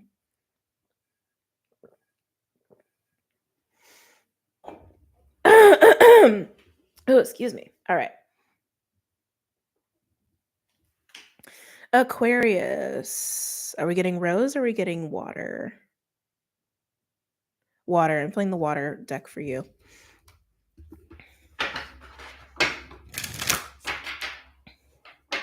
Any messages or insights for Aquarius for this week? For Aquarius's highest good. I feel like everyone's walking through portals this week. I literally just saw an archway, Aquarius. Okay. I just heard, and before they knew it, you were gone. That's literally what I just heard. And before they knew it, you were gone. How elusive. Okay. Do you have an exit plan that you're not telling anybody about? Before they knew it, you were gone. That's literally how it's coming through. Okay. I don't think that's for everybody. Any messages or insights? Are you Batman? Who are you? Any messages or insights for Aquarius? For Aquarius is highest good for this week. Can I get a card for Aquarius, please? The wellspring. What? Oh, I see what you're doing, Aquarius. I see. What are you thirsty for? Body care. Take a breath. This is about recovery and taking time for yourself. Much needed recovery and much needed restoration. I am feeling empath overload for some of you, okay? Some of you have been overwhelmed by energies lately, and you do need to insulate. You need a bubble a little bit here. I'm getting very strong Four of Swords. Very strong Four of Swords. Maybe you need to take a little vacay. Maybe you need to do a little traveling somewhere where you can have this time for yourself. And before they knew it, you were gone. Yeah, it's like you suddenly are going to take some sort of break and it feels sudden. I don't feel like illness. I don't feel getting sick, but some of you may manifest that way. Some of you, there's a little burnout, but I'm feeling it's more of an energetic nervous system thing with you is really more of what I'm feeling. Some of you may need to take a time out for integration, activation purposes as well. Okay. But if there's something you've been wanting to do for yourself and it's been like nagging at you, this is the week to do it. This is the week to do it. Hold on, there's something else coming up here. Some people are going to feel like you just don't care. That's interesting how that's coming through. That you don't care about them. I like maybe this it almost was like you're going on hiatus or something. Maybe you're like putting your phone on do not disturb. Maybe you're like not even going to do anything on social media and just like dip out or something. It has this feeling of like kind of going into a cave. But it's very clear that you need it. It's very clear that you need it, but I feel like there's going to be some people who really don't understand it or who may feel like they don't understand you. Thank you. Your priorities are changing. So they're bringing up the astrology here. Sun in Ceres and Aquarius, even with Pallas and Aquarius, there is this emphasis on care and nurturing in ways that we don't normally provide for ourselves or for other people, right? Sorry, like there's just people working outside. I was like, oh shit, where'd those people come from? Sorry, just totally distracted me. Let me come back. Sorry. ADD. Yes, thank you. New ways of caring for ourselves and others that we don't normally engage in. And Aqua, I feel like this is one of those ways for you. It feels very hiatusy. It feels very much like disappearing without notice, disappearing without a trace. You're gonna come back. I mean, like you're not like it's not like you're vanishing into thin air. Unless you're a Zen master and you're ready to just be a light ball. Like, I don't think you're doing that. I don't think that applies to anybody here. There's also something to marrying the word channels. Some of you guys could be channelers. Oh, some of you guys might be finding out your channelers. Because I'm getting the throat, but I'm also getting birth canal, which is kind of interesting. Yeah, so this is just confirmation for people who need it. I'm getting the word channels, channeler, channel. I'm also getting like birth channel, birth canal, the throat. I'm also getting doula work. Some of you guys may be interested in that. Maybe you start to realize you maybe have a gift for that. I think there's more for my mystics here. And I definitely feel like there's something massively healing with the throat with you too, Aquarius. And I feel like you're nurturing that and nurturing yourself in a way that you don't normally do. Some of you guys, your throat is opening as a result of this. I'm hearing consequences, however that resonates for you. There's a lot going on in this one card.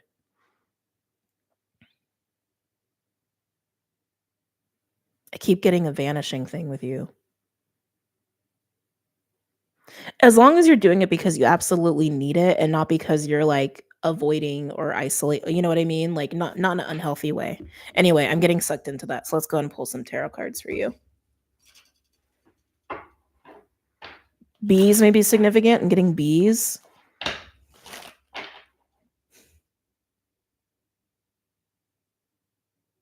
Yeah, I'm getting bees. Anyway, something about pollinating and procreating there. Yeah, something about pollinating and procreating there.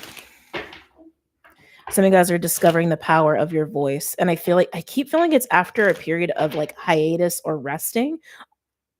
Some of you may lose your voice because I feel like some of you guys are getting some kind of like throat upgrade or something. Almost like you can't use your voice for a while. Yeah, like you're losing your voice, you're getting sick or something. And then when you're through it, you're going to realize how powerful your voice actually is. Some of you are actually going to feel so many things coming in here for you, Aquarius. Some of you guys are going to start to feel like you need to listen to your own voice. Like maybe you're going to record yourself singing. Like I'm getting like recording your voice and listening to your voice. That's not for all of you. That's for some of you. So much Aquarius. Some of you guys are going to stop doubting yourself. In terms of your power. This is all coming down to your power. But it's like you need this hiatus. Thank you. We're coming full circle now. You need this hiatus. You need this break. You need this respite to really discover your power, your true power. Not the power you thought you had, not the power you were trying to project as an image, but your true power. Your true gifts or true talents are part of that too. Okay, any messages or insights for Aquarius? Stop shaking. Any messages or insights for Aquarius for this week pertaining to this spread? Some of you guys are going to be doing some sacral sexual healing, and that will translate to your throat. Judgment. Yeah, Aquarius, you this is a big week for you, okay? Aqua. This is a big week. Big week for you, okay? Judgment. This is Pluto. This is also fire energy. Judgment can come in a few flavors. It can be this awakening or rising of truth or information, a resurrection and awareness and awakening, etc. Second chances. That's what judgment usually tends to be about. I also look at judgment as this undeniable knowing or pull or call to matters of you, your life, and your soul. I feel like you're called into this hiatus. You're called into this respite. I feel like it's inevitable. I feel like you can't deny it. You can't ignore it. 8 of Wands at the bottom as well. Downloads, movement, right? Expansion. You're called to do something and you just know you have to. And I do feel like it is about disappearing or going to some sort of hiatus. Or just taking time, right?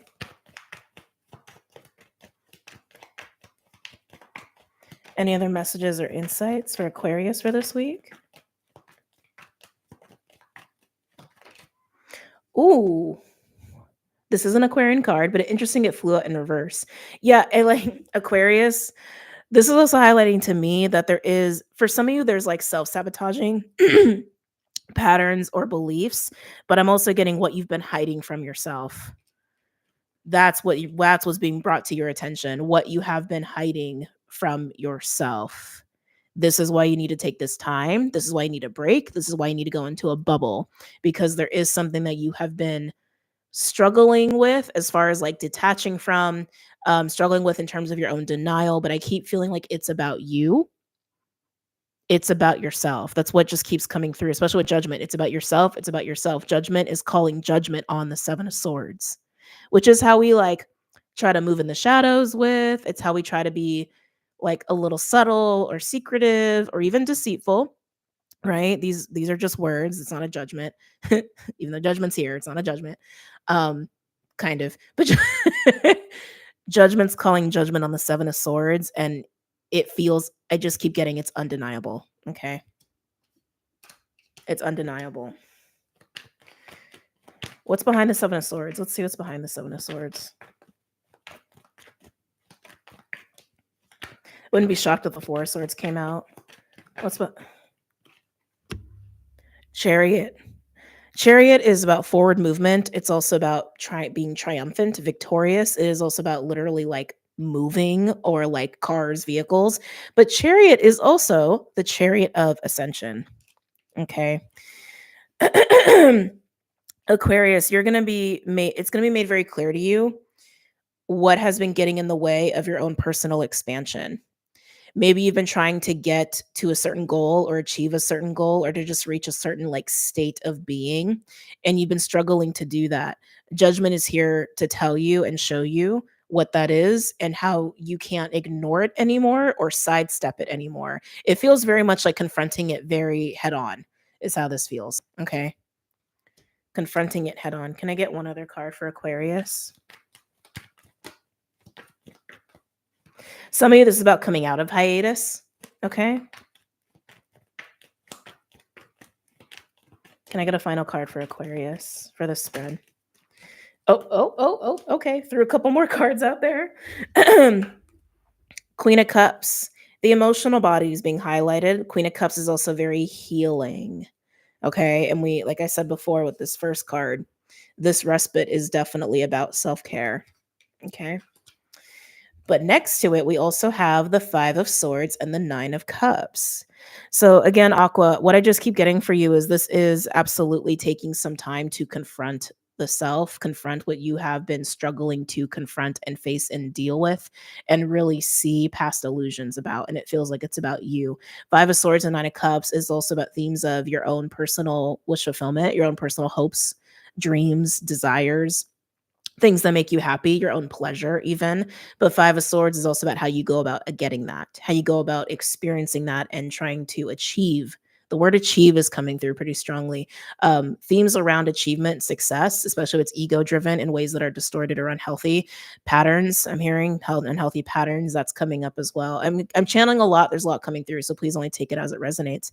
But yeah, Aqua, I feel like the judgment that's being called is just being called on you and how you have gone about your own sense of satisfaction and pleasure in ways that are more aligned to the ego and not aligned to your true essence of self, and how you have maybe been restricted in evolving, elevating, even ascending maybe, um, of getting to a healthy, a triumphant place of what it is you want to experience. Oh, but self-care is gonna be a big part of that. Self-care is gonna be a big part of that, and absolutely getting into that heart space. The emotional body being highlighted there with the Queen of Cups.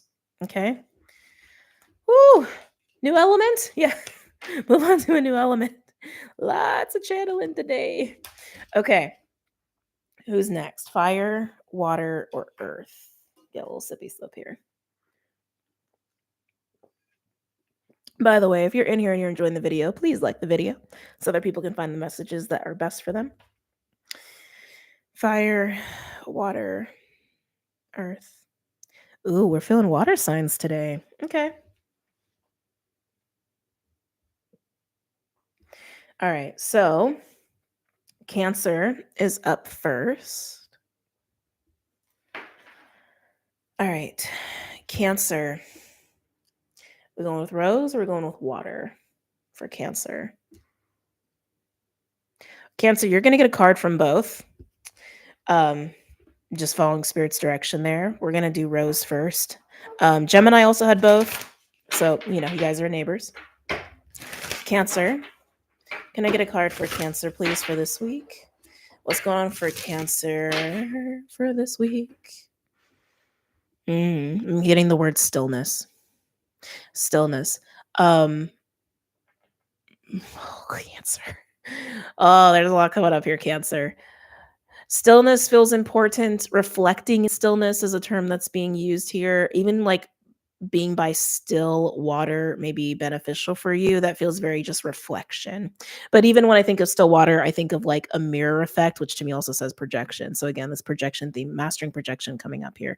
Hold on, let me write that down. Actually, that's a good title for this week's video. Excuse me.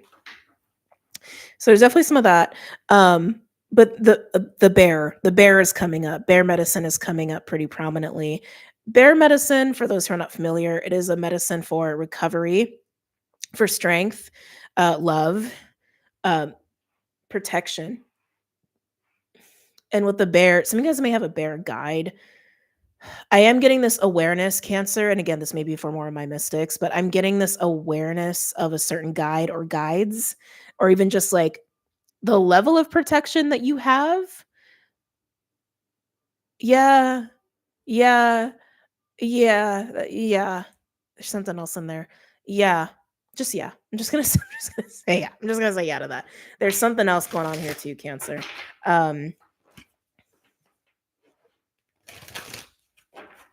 There's a recognition of your own strength. Absolutely. I'm getting that too. Who came before you? Aquarius? Aquarius is also having a realization of their own power, empowerment. I do think that's a theme in the collective, and I'm feeling that with you too. Okay, let's continue. Can I get a card from the Rose Oracle for Cancer? There's absolutely something here about mothering and fathering.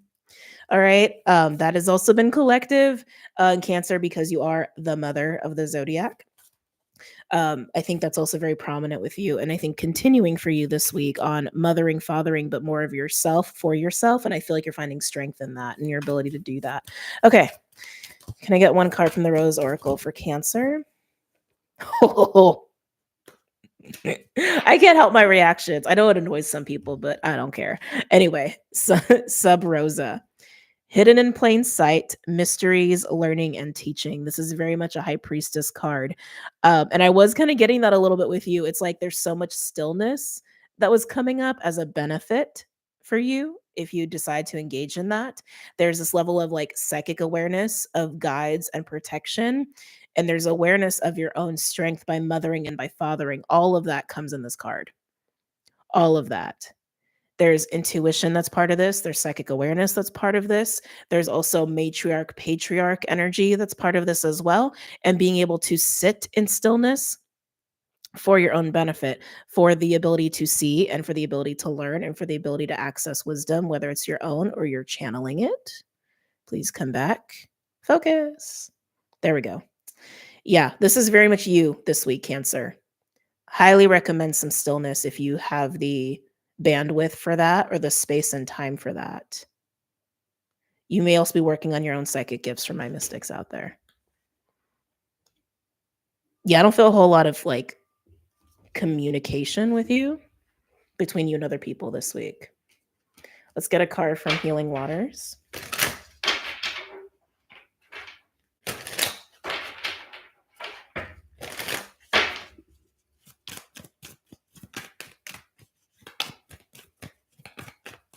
Can I get a card for Cancer?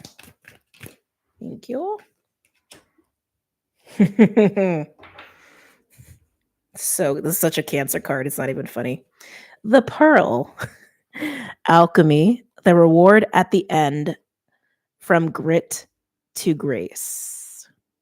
I was going to say this vibe that I'm feeling with you, Cancer, feels very masterful for you. And I feel like Cancers have been on a ride for a while. And I'm pretty sure because Pluto was in Capricorn, which was opposing Cancer, Cappies and Cancers, I feel like I've gone through a lot of evolution. But Cancers for you, I know there's been a personal strengthening of boundaries, practicing a lot of boundaries with people for years. I want to say like 2-3 years, particularly so for my Cancers, at least Cancers I've known personally.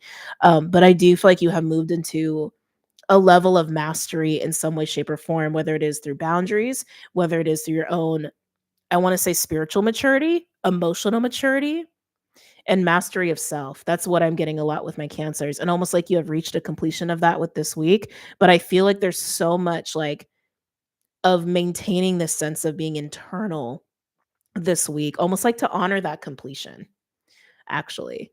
Yeah, to honor that completion. And I was getting a little vibe that I also got with Aquarius. Like some people might feel like you've changed up on them. And not to say you haven't, I think you probably have. I think it's just in a way that people are not expecting with you, Cancer. Yeah, I do feel that. People around you, people who know you may feel like you have changed a lot. They may even question if they ever knew you, who you really were, who you really are. But I just think you've gone through an evolution. And it's not yeah, and so if people come at you with that bullshit, I don't think you would entertain it anyway. Um, yeah, you've got this like crone energy to you this week, and it's not just this week, it's something that you're gonna carry with you, male or female. It is a wizened elder-like energy that I'm getting with you. And it's nice. It's nice. I like it. Okay, let's pull some tarot cards.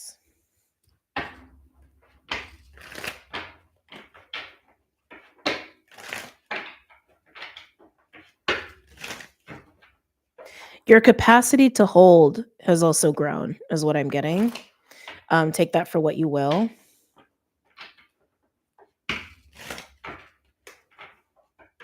Feels like holding space.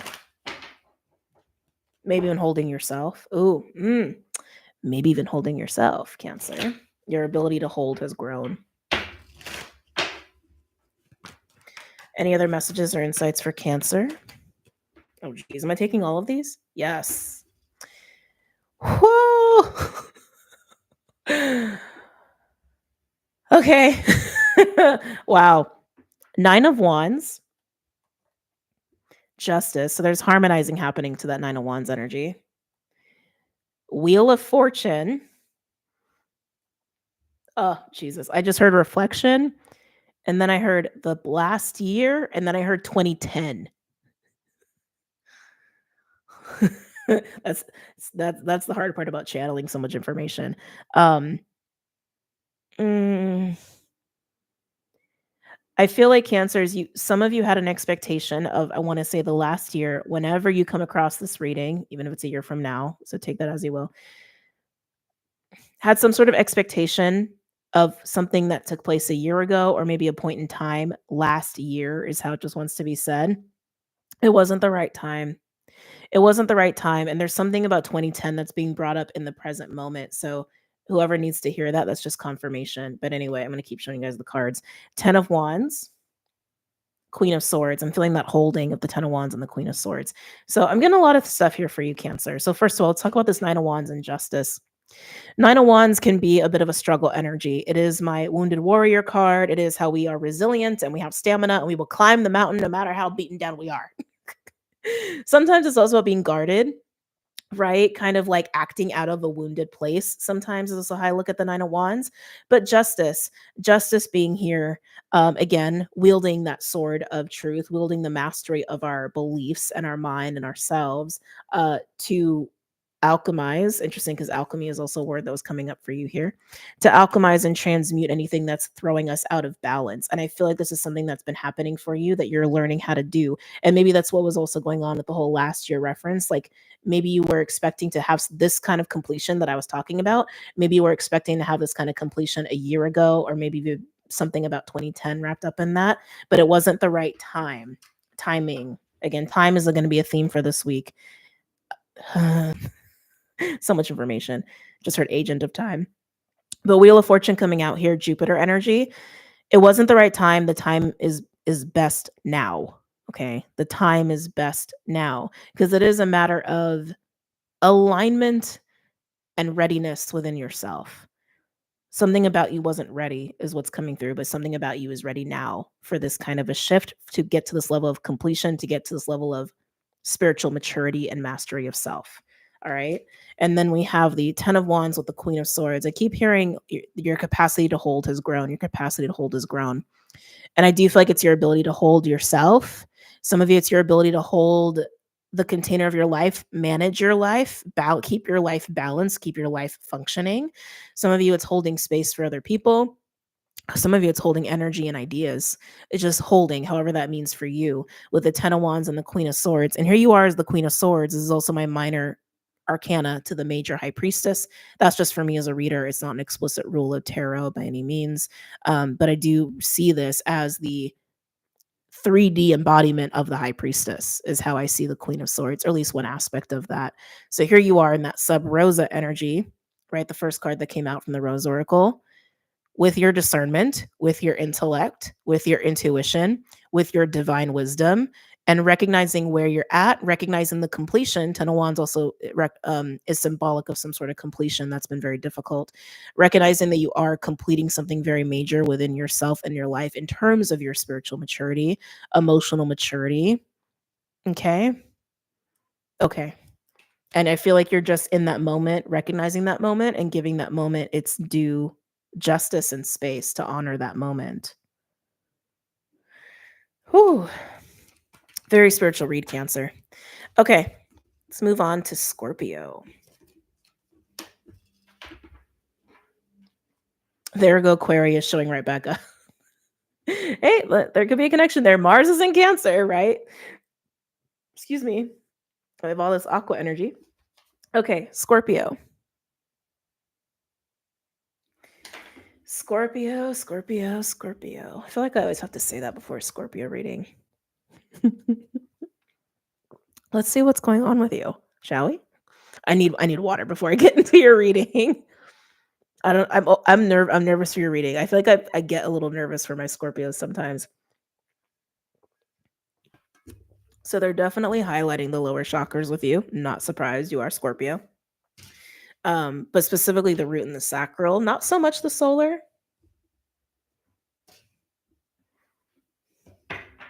I'm almost wondering if you have brought something into your reality. Maybe you've reached a full embodiment of something for yourself. Are we going with water or rose? We're going with water for you. Okay.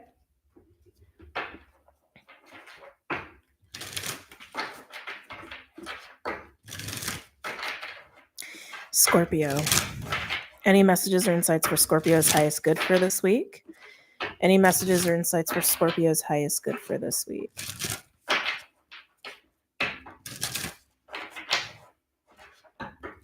Yeah, Scorpio, I want to say you are I want to say something in your physical reality is manifesting this week because you've embodied something for yourself, is what I'm feeling for you.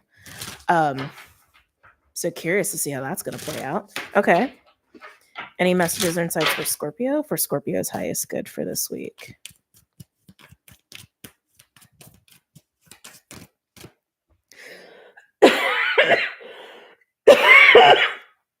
Oh, jeez. Scorpio.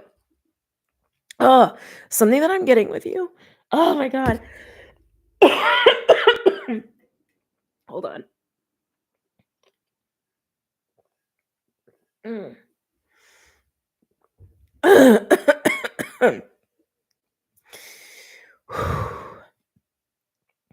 So, Scorpio, you are fixed water.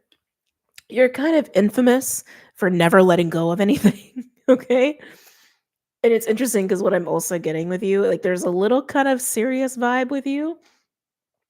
And I do feel like you're holding a focus on something. And I want to say you're even holding on to something. But it's like it's almost this feeling of like if I let go, almost like you're gonna lose discipline or you're going to lose structure or you're going to lose something that you can't recover from. That's how it's coming through to me. However, that resonates for you. We haven't even pulled any cards yet, but yeah, I keep getting like you have a laser focus. This is so Scorpio. You have a laser focus on something, and it could just be an idea. It could be something that you're like actively working on, investing in, like something at work or a project or maybe a goal, whatever.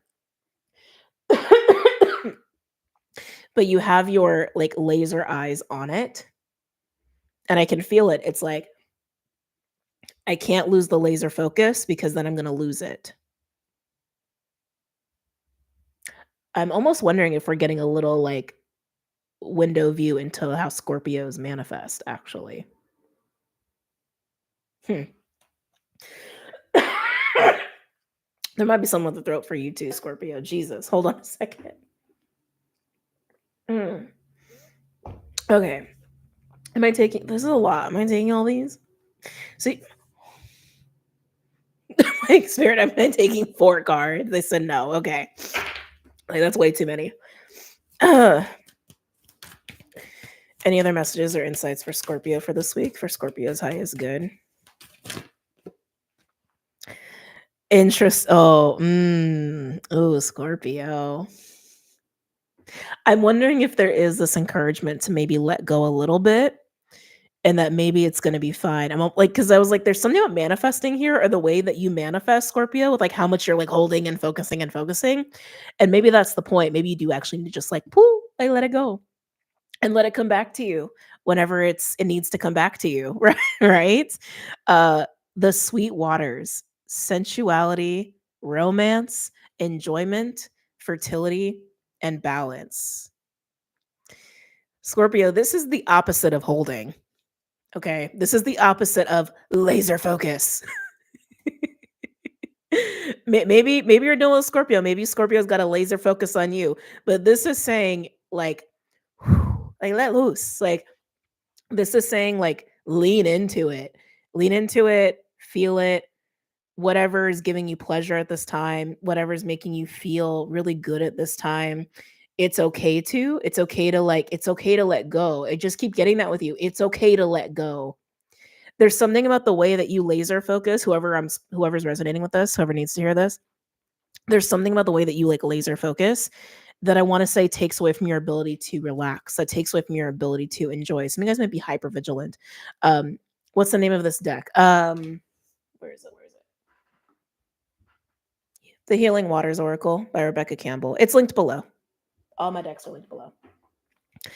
Yeah, so very interesting, Scorpio. This might be something that you're going to be working through as far as your own illusions, because I feel like that's almost your belief or like a narrative that you have. Like, I need to hold on to it, otherwise, something bad's going to happen. Or like, if you somehow keep your focus off of it or like you let it go, like, I don't know, like, there's going to be bad consequences for it, or you're going to get hurt or something. Um, yeah, like if I don't keep a watchful eye, it's gonna get away from me, is kinda how it's feeling, and I think that's the narrative. Sorry. I think that's the narrative you're running, the program you're running, Scorpio, and this is saying, "No, let go." Let go, feel good, and enjoy. Because when we hold when we're, like, holding a focus, attaching, gripping, we also don't have any room to receive, and Scorpio, this is all about receiving, baby. This is about receiving. To receive. Venus sextile Jupiter is going to allow all of us to receive something. So allow yourself to receive, Scorpio. You don't gotta hold on to shit. You don't gotta keep a watchful eye on shit. Well, not all the time. I'm a Scorpio too, so I get it. Um, but this is about receiving and enjoyment. Okay. I'm here pouting, lol. Okay, one more shuffle.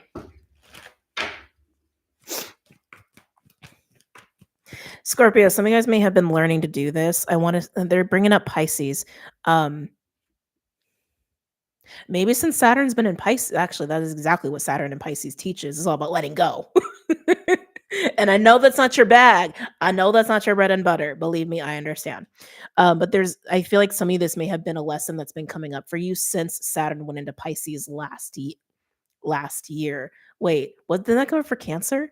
Um, Interesting. Well, the grand water trine includes all of the water signs this week. So Mars in Cancer, Saturn, Pisces, Vesta in Scorpio, all of them are working together.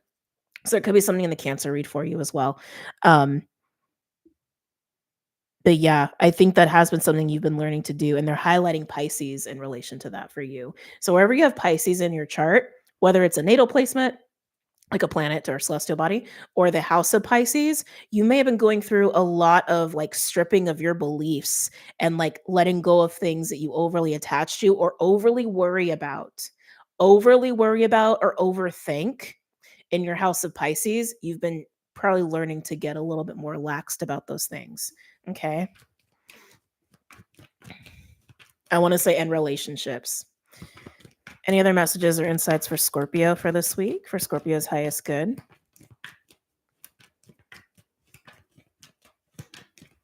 Not Pisces yet, right? Correct, Zoa, correct.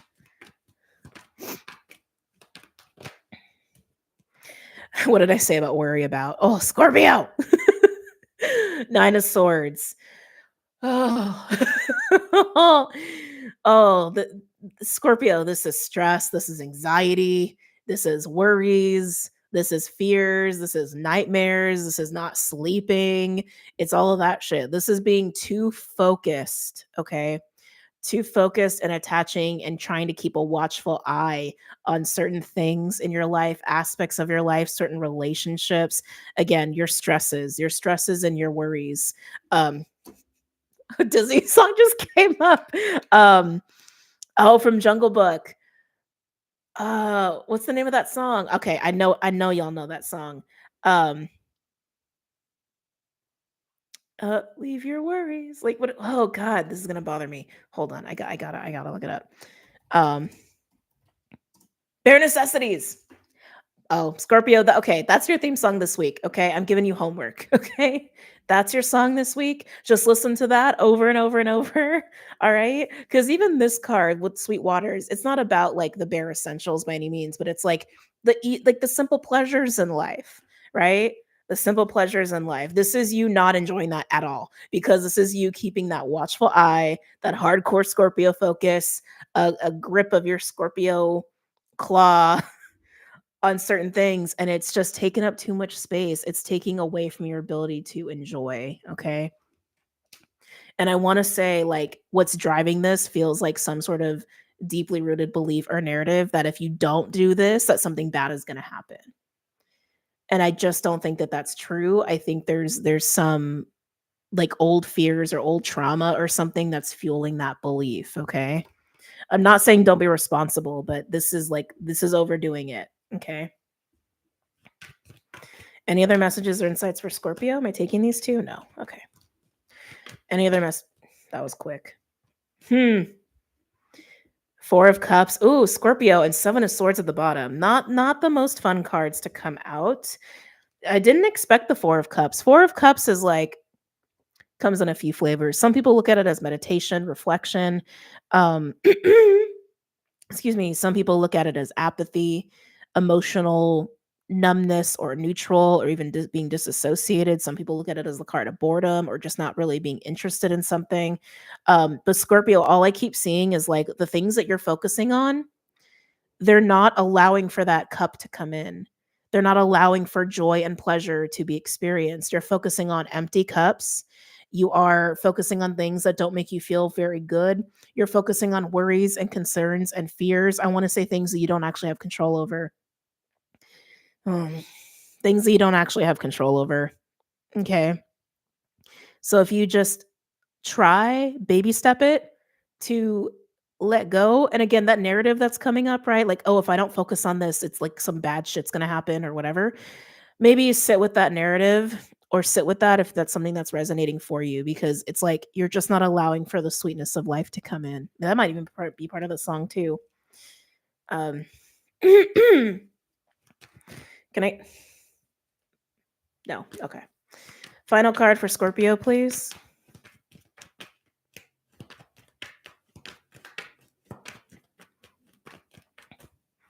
Life is also meant to be enjoyed. It really is. It really is. And we're allowed. We're allowed to enjoy. Can I get a final card for Scorpio? We're allowed to be happy. Just going to throw that out there too. We're allowed to be happy. We're allowed to be happy, Scorpio. We're allowed. 3 of Cups. Now, normally the 4 of Cups meditates on the 3 of Cups. 8 of Cups showing up as well, moving on to the future, leaving the past behind.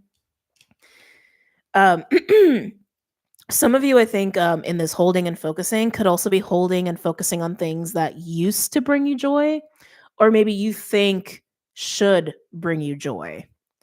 But again, so much of this is just not even being in the present moment. It's a lot of worrying about the future and focusing on the past. It's a lot about that, which means you're not in the present. You are in the future and in the past where your body is not. Okay. Some of you guys may struggle with being disassociated or may struggle with depression. Definitely some anxiety coming up there too. But the 3 of Cups and the 4 of Cups create that ace that you're not allowing to come in, not allowing yourself to embrace, not allowing yourself to experience. I am not a therapist. I am not a psychologist by any means. If you feel like that would help you, especially if you deal with being disassociated or depression or high levels of anxiety, I would encourage taking a peek at that if that's something that you resonate with. I want to pull one more card for you. Again, with the 8 of Cups at the bottom, this is about leaving this behind. All right. Yeah, with the 5 of Pentacles. Hey, Scorpio. I keep getting a lot about like control, influence of the past, fear, anxiety, worries, feeling like you got to be constantly thinking or focusing on shit that's just like not actually even happening.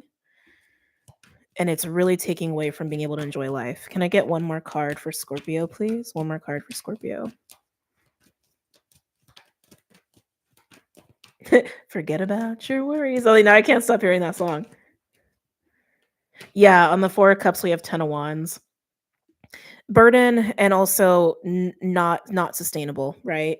This way of being is not sustainable, Scorpio, and it's just time to recognize that and try to understand why you have this relationship to control, why you have this relationship to pleasure or lack of pleasure even, or just being able to like relax in the present. Like I'm getting a lot of that too. Like you just can't seem to like let go and fully relax into the present moment to just experience what's happening right then and there. Okay.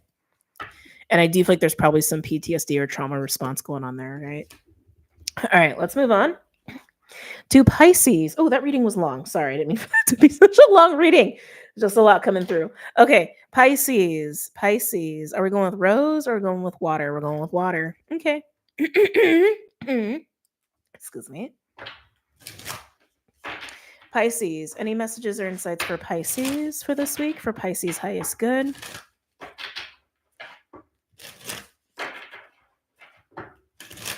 Any messages or insights for Pisces? For Pisces highest good. Excuse me? That was very fast. I'm gonna get a second card. This came out for Cancer, but I'm gonna get a second card for Pisces. Can I get another one for Pisces, please? Animals are coming up for you. You could resonate with animal medicine, but a lot of sea creatures, which doesn't shock me. You are Pisces, but whales specifically, whales and dolphins. Oh, Sirius is coming up now too. You may be having some memories coming up at this time or synchronicities around whales, dolphins, Sirius, Lemuria. I don't know why Thailand's coming up. Maybe certain Asian countries. I'm definitely getting more like I don't know how you would say that. I don't know how you'd say that. A very specific section of Asian countries. I don't know the proper term. Like Thailand's coming up, Vietnam's coming up, Mount Shasta's coming up. Okay, it's all over the board here. I guess those are all very Lemurian. Um, Pisces, what is going on with you? I'm getting remembrance, like remembrance and things coming up in your awareness in terms of these things. Okay. Um, sound. Sound is big. Sound is very important for you. Music at that same token, music. Some of you guys are going to change your taste in music.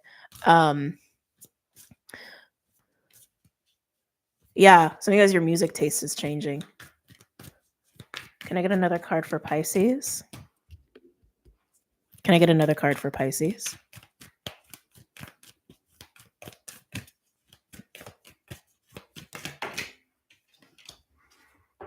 Oh. You change into Pisces. We have the Pearl. This came out for Cancer. If you have any Cancer in your chart, I would definitely watch Cancer. Alchemy, the reward at the end, from grit to grace. Beautiful card. Gorgeous card. Metamorphosis. Okay, anyway, it'll refocus. Embrace transformation. Things are now different. Things are now different. Oh boy. Excuse me. So Pisces, you're clearly going through a massive shift within yourself this week. The music thing keeps coming up so strongly. The fact that like if your music taste changes, it's interesting because like when we think about like people and their musical preferences, that doesn't change very often. Right? Like when you hit a certain age, the music you like is kind of the music you like, you know?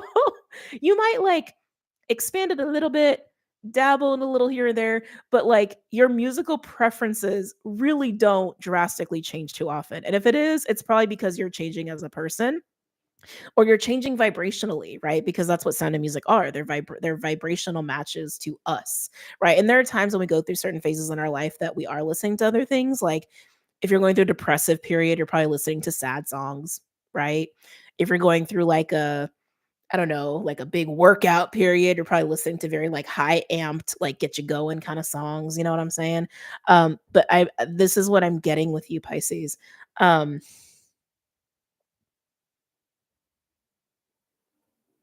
like your vibration is changing.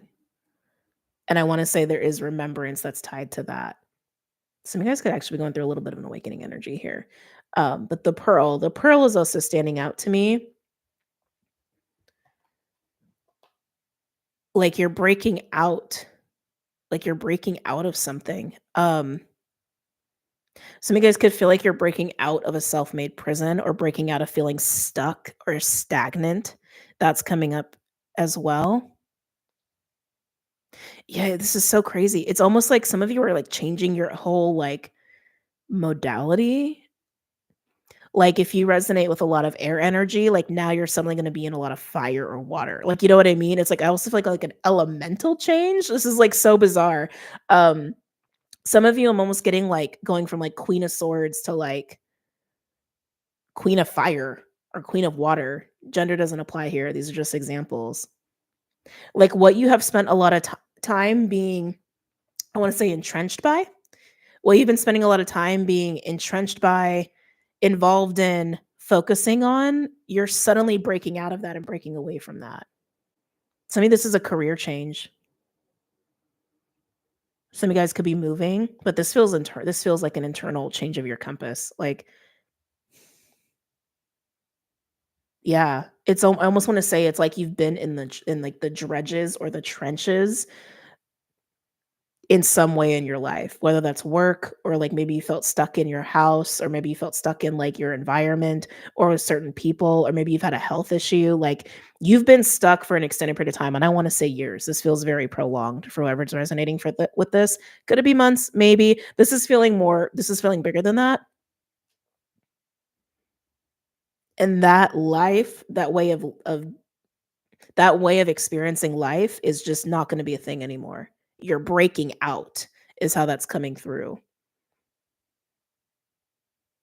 It's almost like even the pearl, like I keep feeling like a Queen of Swords energy or King of Swords energy. Like you've been at it, you've been focusing, you've been toiling away, you've been entrenched, you've been in the trenches, you've been in the dredges. This is how it's coming through.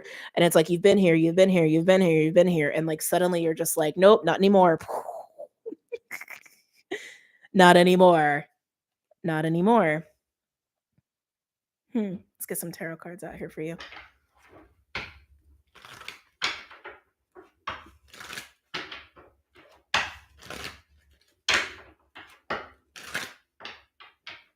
Hey, Bubby.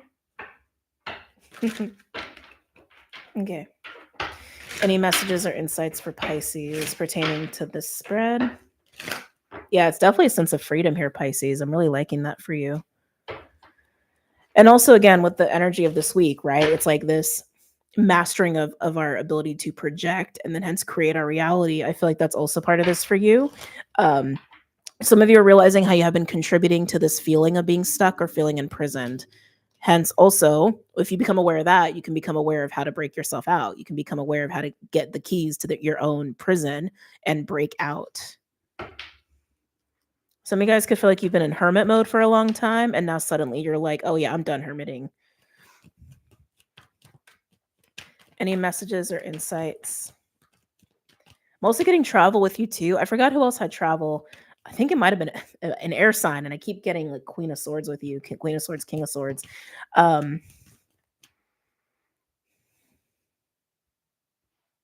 Do I need to talk about that? No, they said no. Okay. I was picking up on something, but I felt like it was like for one or two of you, but I think you're aware of it anyway.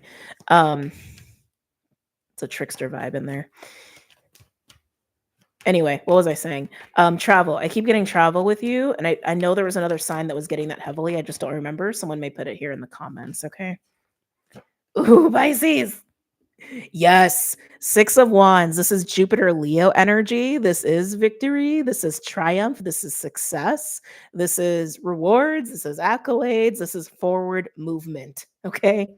Hence the keyword movement, right? Oh, I love this for you.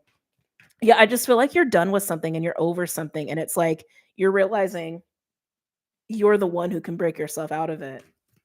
Yeah, some of you, I'm hearing contract. So some of you guys, this could be like literally like a job. Oh, excuse me. Some sort of agreement or relationship. That's for some of you. It's an agreement. That's what contracts are. It's an agreement of I will do this, I will partake in this way, I am obligated to this in this way, right?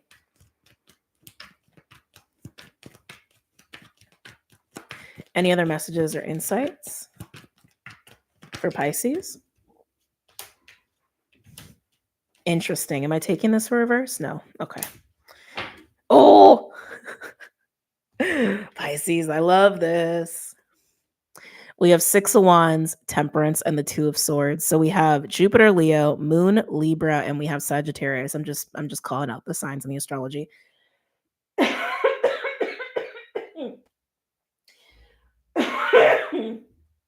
Excuse me. Pisces, you are not going to be stuck anymore. That Two of Swords energy, I feel like has been throwing a wrench into things for you. And I keep getting stuck in a loop with the Pearl energy with you. Like you've been stuck in a loop of thought or stuck in a narrative and you just keep looping on it, or you keep like, I don't know, you're stuck in some kind of loop here. It's weird. And I do feel like there's a lot of mental energy behind this loop.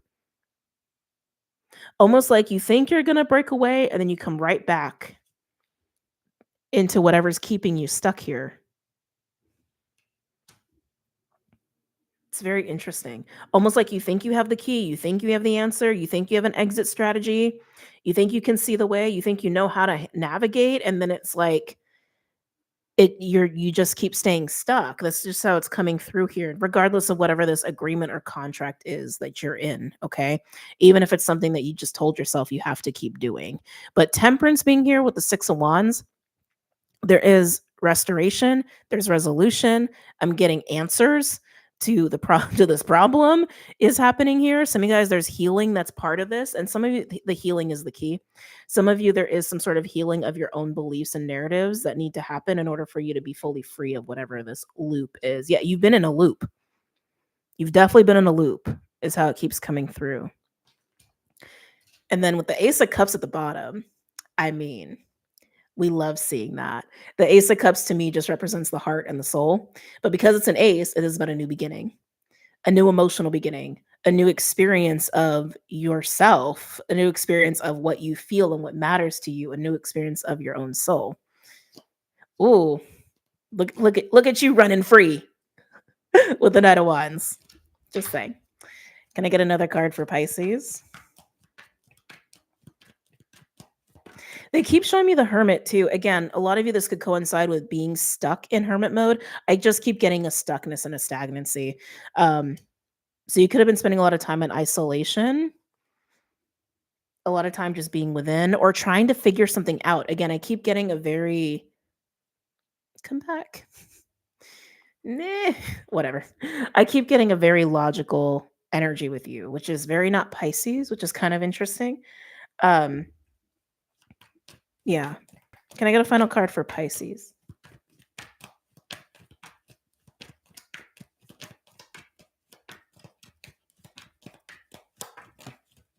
Can I get a final card for Pisces for this week?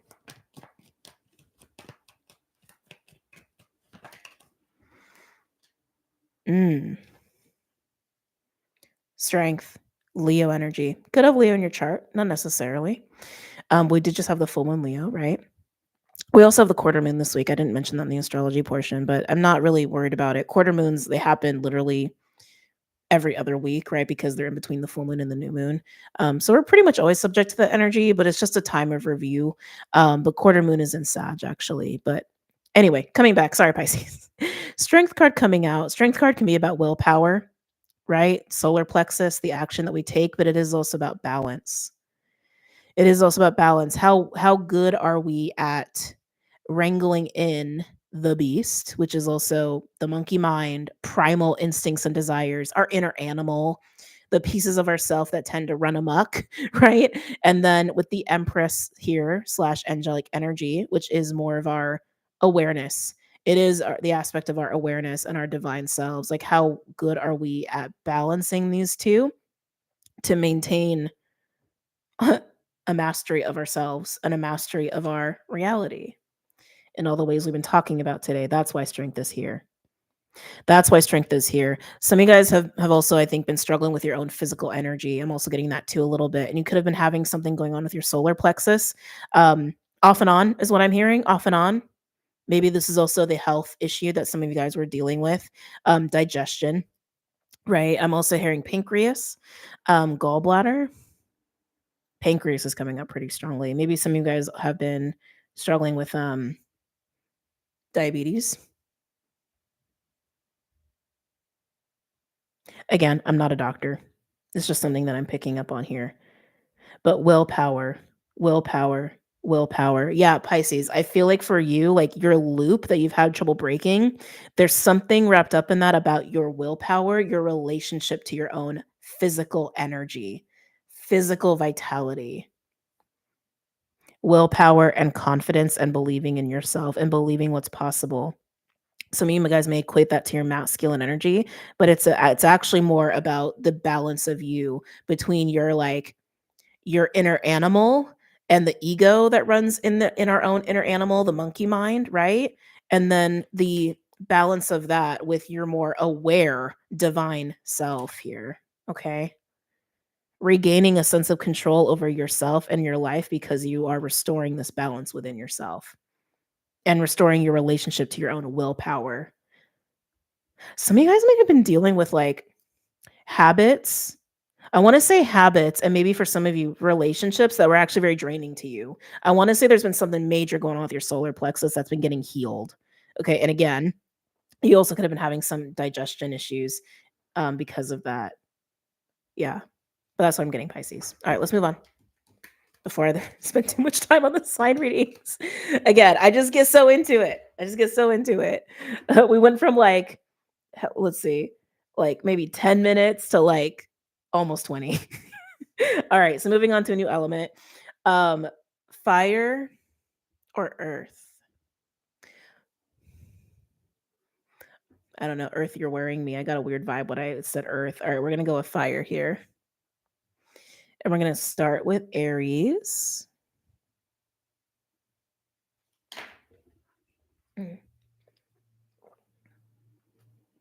Okay. Aries, you're getting the Rose Oracle. Okay. What's going on for Aries this week? Hi. Any messages or insights for Aries for this week? For Aries' highest good. It's interesting because Pisces, your neighbor, Pisces, there was a lot coming off like solar plexus and like willpower. And when I got into your energy, I suddenly felt kind of drained. But Venus is in your sign right now, in Tropic, right? But yeah, Venus is in your sign right now. But yeah, I feel like you're drained or something. This is interesting. Any messages or insights for Aries for this week? For Aries' highest good. One more.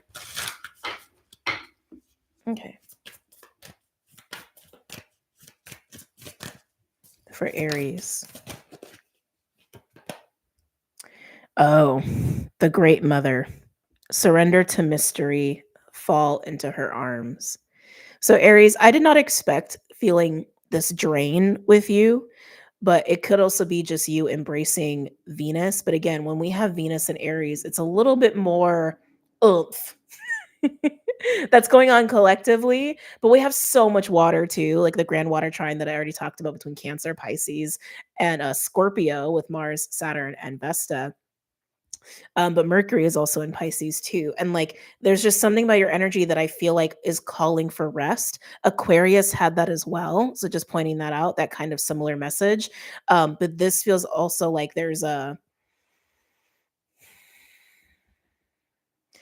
letting go, a trusting, a relaxing, a like almost I want to say even releasing tension that I'm getting with you. And maybe you're burned out, maybe you just need a break, and maybe you're just feeling this for the first half of the week. But yeah, the Great Mother also tends to come out when we are benefiting from reconnecting with nature, reconnecting with that archetype of the mother within ourselves, holding ourselves, comforting ourselves, licking our wounds. But I just keep getting your energies low. Well, let's go ahead and pull some tarot cards here, okay? It's almost like you need a little reassurance this week. And I'm feeling more like the first half with you of the week. Okay. So I don't know if I am getting 555. So I don't know if you've gotten a little bit of a disappointment recently going into this week.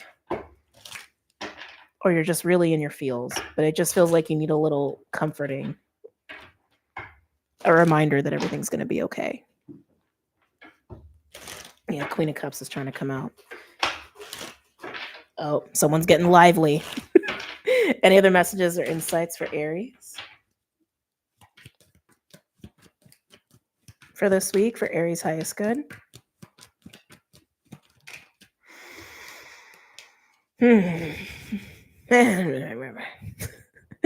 Five of Swords is also Aquarius energy. Like I said, Aqua had a similar message for you. So if you have any Aqua in your chart, I would definitely go ahead and look at that. Okay.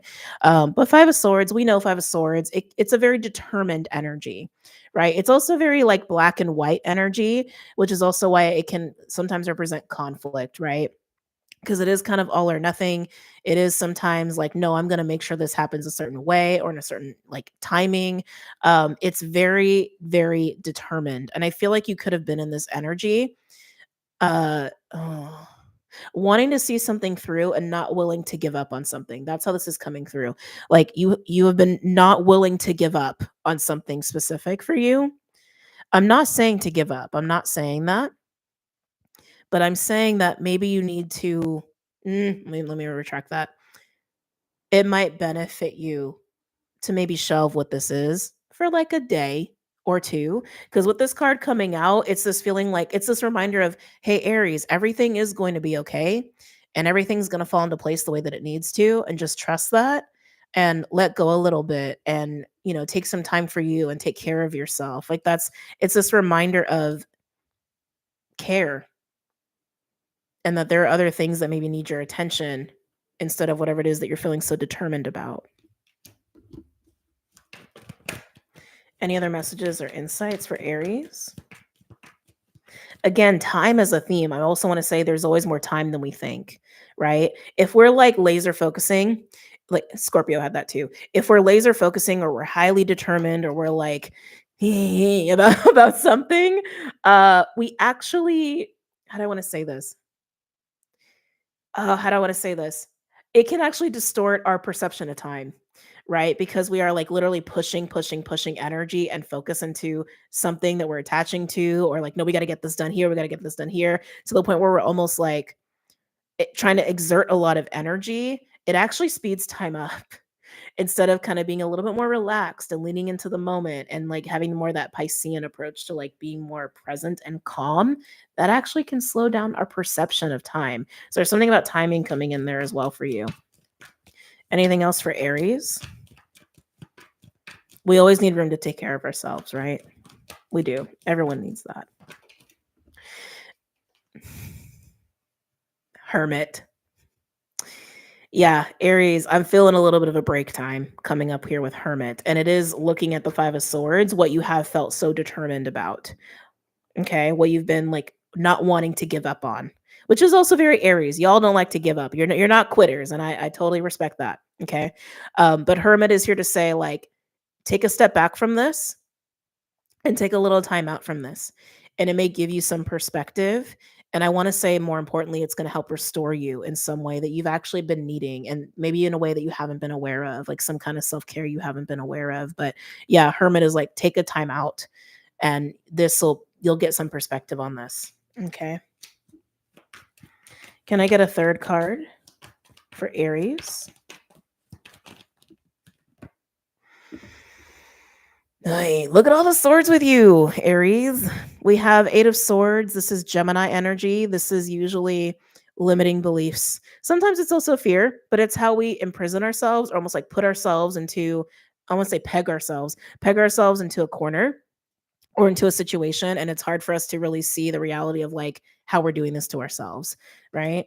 With the Five of Swords and the Eight of Swords, there's a Three of Swords energy, which sometimes can represent pain, heartbreak, and grief. I look at it as a card of discomfort and a card of tension.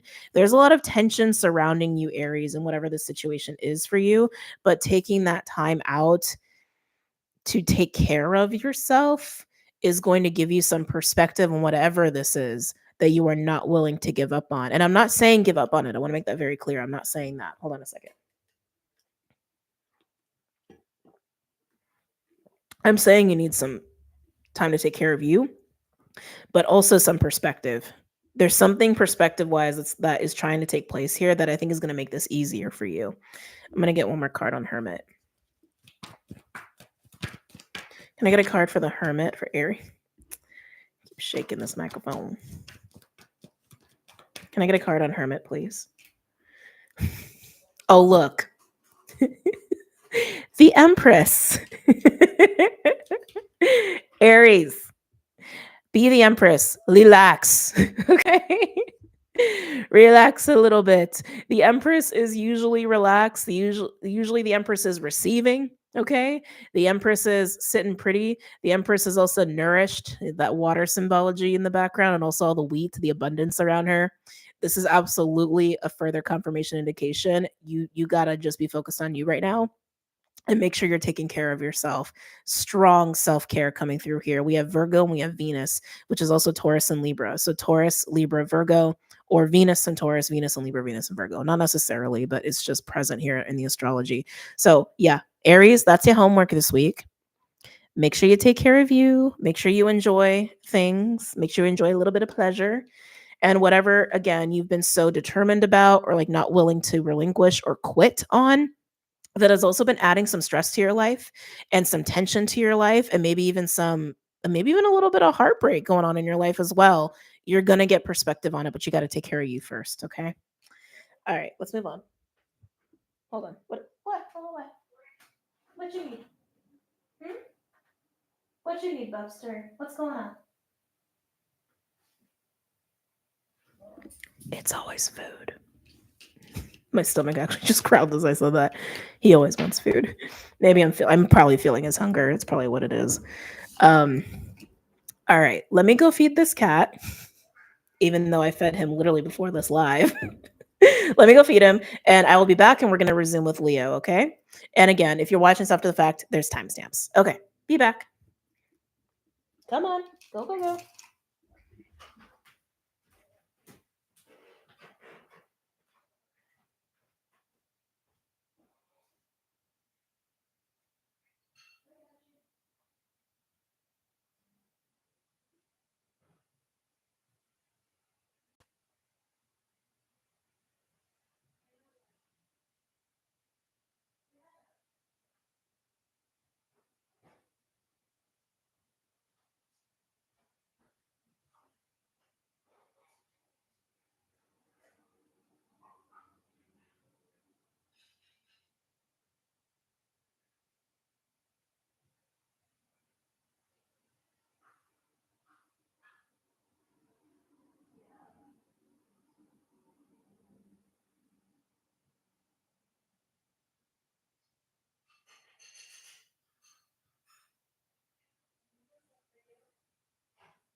Okay. We are back. All right, let's resume with Leo. Now that he has his food that I had to heat up for him. I love him. I will always love him. He's definitely a very pampered cat. Okay, Leo, are we going with water? Are we going with roses? Ooh, we're going with roses. Okay. I'm not going to lie, Leo. I am innately just feeling some romantic energy in the air. Romance doesn't always have to be relationship wise, romance can also be the fun mystery, sensuality of life and pleasure. That can also be romantic. A little bit of fantastical energy, too. I feel like some of you guys may even be like daydreaming a little bit. What sign is Clyde? He's a Pisces. He's a Pisces. The pause in the program brought to you by It's Always Food, Clyde. Always. I feel like that's like always the reason I have to get up in the middle of a live. It's just to feed him. But that's okay. because he's adorable. So funny. My cat jumped when she heard the food. Oh. Cute and old soul. Oh my God, this cat. He's like, when I look at him, I'm like, he's not a cat. Like, he's a cat, but he's not a cat. Like, anyone who's ever like spent time with him physically, like, has even said that to me. They're like, he's not like a normal cat. I'm like, no. he's really not. Anyway, I digress. Okay, Leo, let's get back to you. I am feeling the pleasure. I am definitely feeling the pleasure. I'm feeling a little bit of the romantic energy and a little bit of play. It's feeling very good. I like it for you. And if you're not feeling this, it could be someone around you or someone you know. These are general readings, right? That's why Clyde showed up for the Pisces reading now. He's like, feed me. Yeah. All right, let's see what's going on for Leo. Let's see. Now, if you're a Leo rising, all this aqua energy is in your 7th house. The Sun, Ceres, Pallas, and Pluto. Not gonna lie, Leo. Having Pluto in the 7th house, anywhere, when it's transiting the 7th house, it's gonna make you see some shit, okay? It's gonna make you see some things about you, about yourself. It's definitely gonna bring up some karmic lessons in terms of relationships, okay?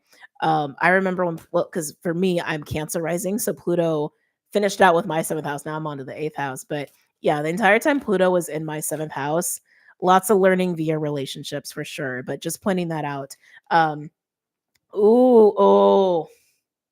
Leo, we have Sophia. Divine plan, wisdom, intelligence within, and destiny.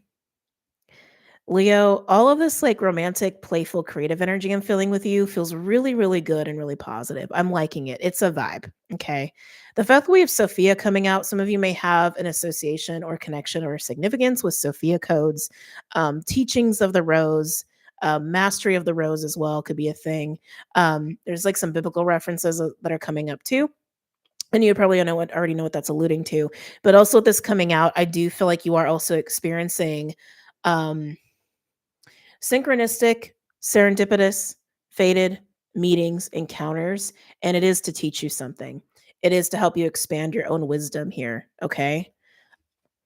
So it's very interesting. And I was like doing the whole talk about Pluto going through your 7th house as well before this. They're also highlighting the North Node. You could have a North Node that's significant right now, like Virgo, Pisces, just because it's like literally where they are right now, or Aquarius, or Leo.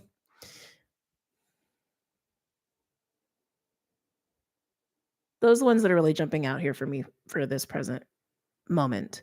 But yeah, that's what I'm feeling with you. There is like fun, pleasurable, romantic energy in the air, but it seems to be coinciding with some fated synchronistic events, relationships, meetings, encounters that are meant to really teach you something about yourself in very significant ways.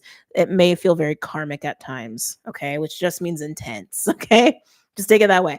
Intense. But let's go ahead and pull some cards for you.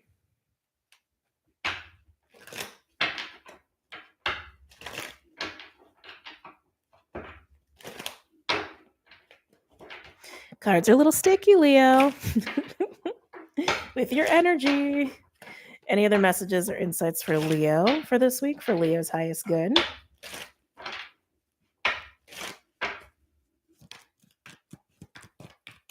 Yeah, I'm feeling a lot going on with the heart space here. Hold on.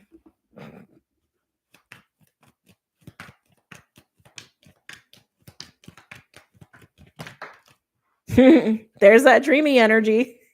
You're the only one to get 7 of Cups so far, Leo. 7 of Cups is a Scorpio energy, but it is about illusions, options, daydreaming, fantasizing, looking at all of the potentials and possibilities. It is also a card of kind of looking at the realms too, even like aspects of self and dissecting your feelings. There's all just the different ways we look at the 7 of Cups. But for you, I am definitely getting daydreamy, romantic, looking at possibilities and enjoying the possibilities. That's what I'm getting with you with the 7 of Cups, okay? Empress at the bottom. Whoa. Okay, Queen of Cups just came out. Come here. So lots of water going on in your reading here, Leo. You could have a lot of water in your chart, but we have Cancer and Scorpio showing up here. I'm trying so not to move this, which is part of the grand water trine. So yeah, you're doing a lot of feeling and romanticizing right now. That's just how it's coming through, and that's not a bad thing. That's a very fun thing, especially when we have a lot of Pisces energy going around in the way that it has been, especially with Neptune conjunct the North Node in Pisces. That actually helps. Hold on, I'll say this another way. It actually helps to facilitate a benefit from daydreaming and imagining and fantasizing and romanticizing. Just make sure you don't get too lost in the sauce, is all I want to say with that. But so far, this feels really fun and this feels really good. I also feel like a lot is stirring up within you emotionally with this, but romanticizing is the word that's coming through pretty strongly. And Knight of Cups at the bottom. Anything else for Leo? Any other messages or insights for Leo?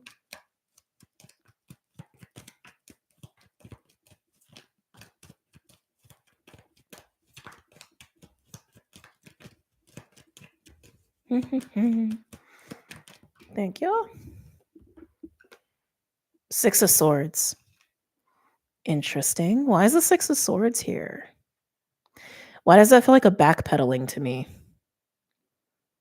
That feels like a backpedaling. Almost like you enjoy this romanticizing, daydreaming, emotional stirring of yourself. And again, it feels very good. It also feels like it's facilitating some sort of creative inspiration. Because I'm getting a little bit of fire. Granted, you are a fire sign, but I'm getting a touch of fire behind this, which there's no fire in these cards explicitly at all. It's very psychic, watery, emotional, non-tangible, which fire is also non-tangible in a way. But yeah, I am getting a touch of fire here. Like engaging in this inspires you. It kind of lights you up. But then the Six of Swords comes out, and I'm almost getting a little bit of backpedaling, which is weird because Six of Swords is usually going from point A to point B, right? It is a card of moving into peace of mind, moving on, um, bridging even. That's why it's also a card of forgiveness and acceptance. I feel like it's backpedaling for you though. Like you're engaging in the romantic energy and then you're like, "Ah, I don't know." Why would you backpedal? Hold on. Tell me about the Six of Swords for Leo. Oh, Jesus. Okay. Eight of Cups and Nine of Swords. I see what's going on here. I see what's going on here, Leo. Sometimes we can see the Seven of Cups as confusion. I don't think you're confused. I don't. I don't feel confusion. I feel inspirational stirrings. I feel romanticizing. I feel play. I feel excitement. I feel pleasure. And it's all happening internally. And it feels like it's actually what it's doing is I think it's actually helping you go to the eight.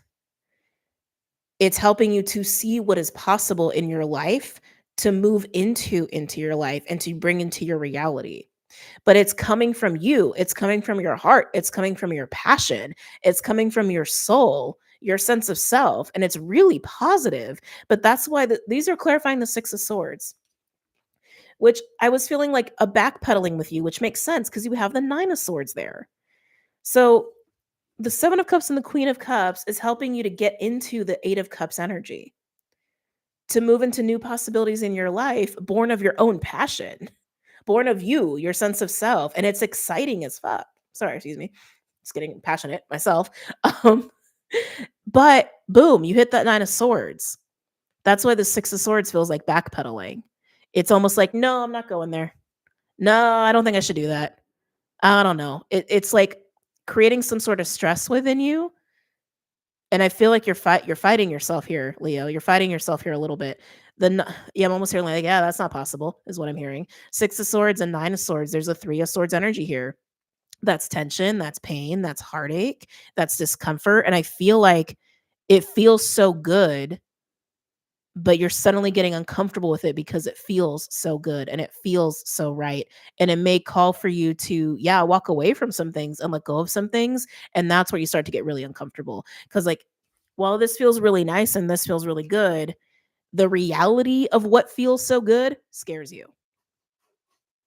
That's what this is coming down to. The reality of what feels so good for you scares you. Let's get a couple more. Knight of Cups is still at the bottom. Maybe soon as this is a relationship. Hi. Did you enjoy your food? I hope so. Yeah. Yeah. Yeah. Yeah. Can I continue? He's like, no, keep scratching. All right. Can I get a final card for Leo, please?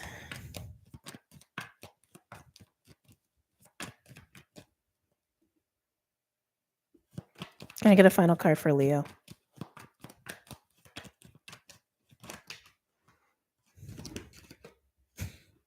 This landed on the Queen of Cups, which is tied to the Seven of Cups. Yeah, Leo, this is making me a little sad. It's like you're touching exactly what your soul wants and what your soul craves. And not only is it like what you want, it also feels good. It feels good and it's playful and it's pleasurable and ooh, the possibilities. And with the sun coming out here, there's illumination on the possibilities of like out of all the possibilities, what is more realistic. This is also part of why like don't get lost in the sauce sort of thing, right? The sun is basically taking all of this like romantic stirring, ooh, all the possibilities and daydreaming and fantasy, and showing you how to make it a reality. That's what the sun is doing. The sun is showing you how to make your fantasies a reality, and it scares you. And you're like, "Oh crap. Oh crap, it's actually possible. Oh crap, it's actually happening. Oh crap." That's what I'm seeing here. And it is showing you something about yourself and what's possible for you, but you're the one who has to be willing to roll with it. It's totally up to you. It's your choice. But again, even with Sophia being here, right? This card speaks of wisdom. This card speaks of learning lessons. This card speaks of the power of destiny. This card speaks of the power of fate and our own divinity. And it's being shown to you, but it's up to you. It's up to you. All right, let's look at Sag. Saggy Sag. Okay. Sagittarius, water or roses? Oh, we're doing roses for Sag. Okay.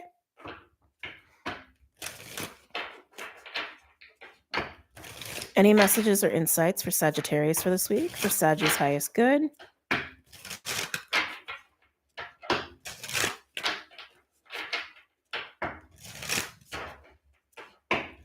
Any messages or insights for Sagittarius for Sag's highest good?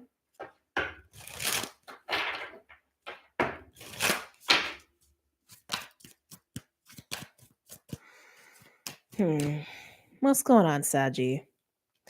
It's like I'm getting these like moments of quiet with you and then moments of scattered. Like almost like moments of high intense stress and being scattered and feeling like a little overwhelmed and then super quiet.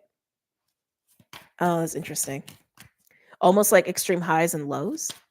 Maybe some of you guys have been dealing with mood swings. Any messages or insights for Sagittarius for this week? For Sag's highest good? I'm hearing keep your feet on the ground. Interesting. So I feel like Sagittarius, I guess, is like just kind of an ungrounded energy. You could benefit from some grounding, some centering, taking some time, right?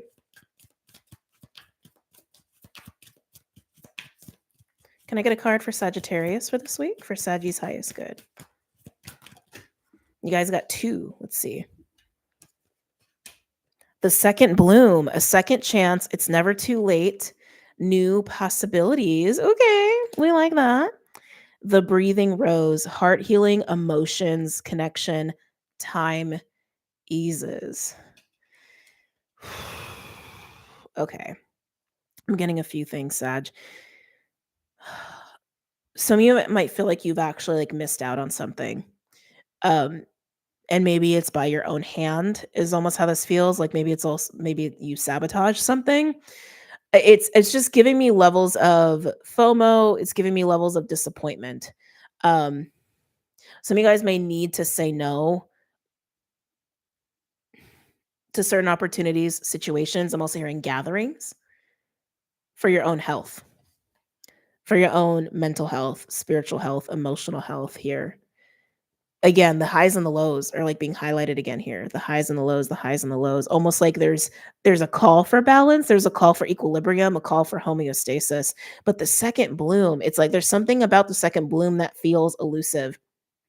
And again, the second bloom is about second chances and new possibilities and opportunities, saying that like time doesn't matter. And I think that's also part of this here for you too, Sag, is recognizing that even though like, especially here in the spiritual community, we talk a lot about like waves of opportunities. We talk about like, oh, you know, ascensions, awakenings, and the collective needs to be here at this time and all these things. It's part of the spiritual community. Um, the reality is we all have our own timing. 8 billion different people are on 8 billion different timings. 8 billion different realities kind of going on our little bubbles and our little spheres, right? Trust your own timing, Sag, is what I want to say. I also feel like there's a lot going on with the body. You may be feeling a call to like take care of your body more, or actually just like talk to a lot of like body stuff's been coming up today as well. Get in tune with your body here. I feel like your body's been trying to tell you something, and I want to say it's something with the nervous system and feeling this up and down, up and down, up and down.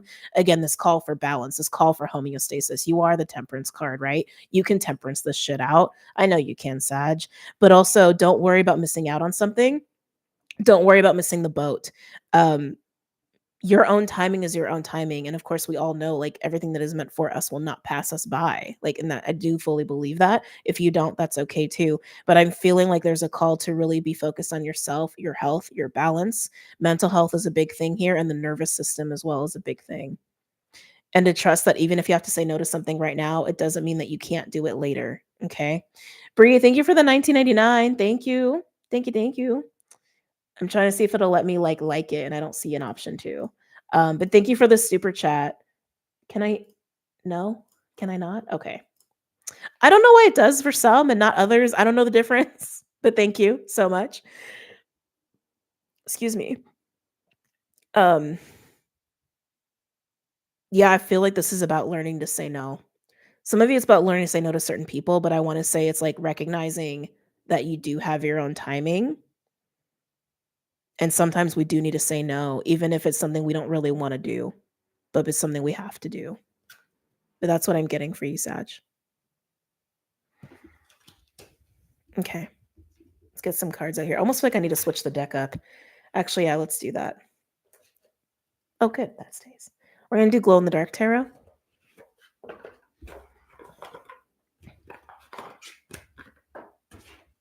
Okay. Thank you, Alejandra. I appreciate you. Thank you. Oh, geez. Okay. Hold on. Deck just freaked out on me. Come back. All right.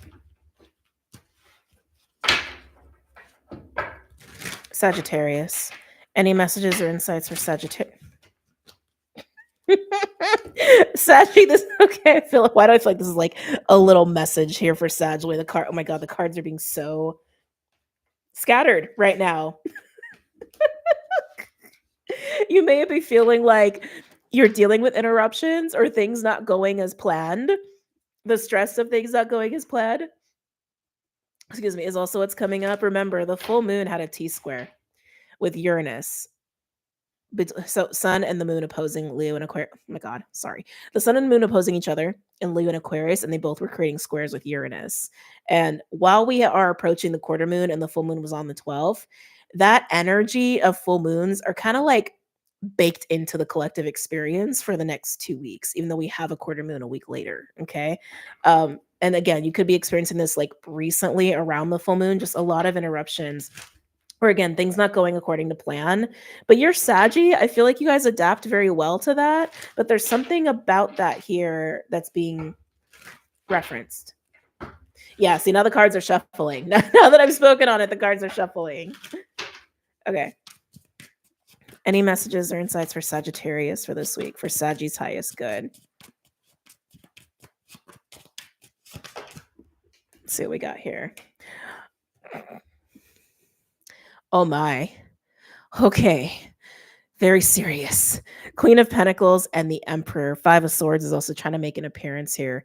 Getting a few things. So, Saggy, work may have been a thing for you recently. And I say work, I mean like your career, how you make money, okay? How you earn a living may have been on your mind a lot. And I'm just getting stressed. I'm also getting like a dense energy with the Queen of Pentacles and the Emperor. This can also be about a partnership, whether it is business related or romantic. I'm just getting like, there's been almost too much business lately, too much emphasis on business and sustaining that sustainer archetype and money and the practical and responsibilities. This feels so heavy.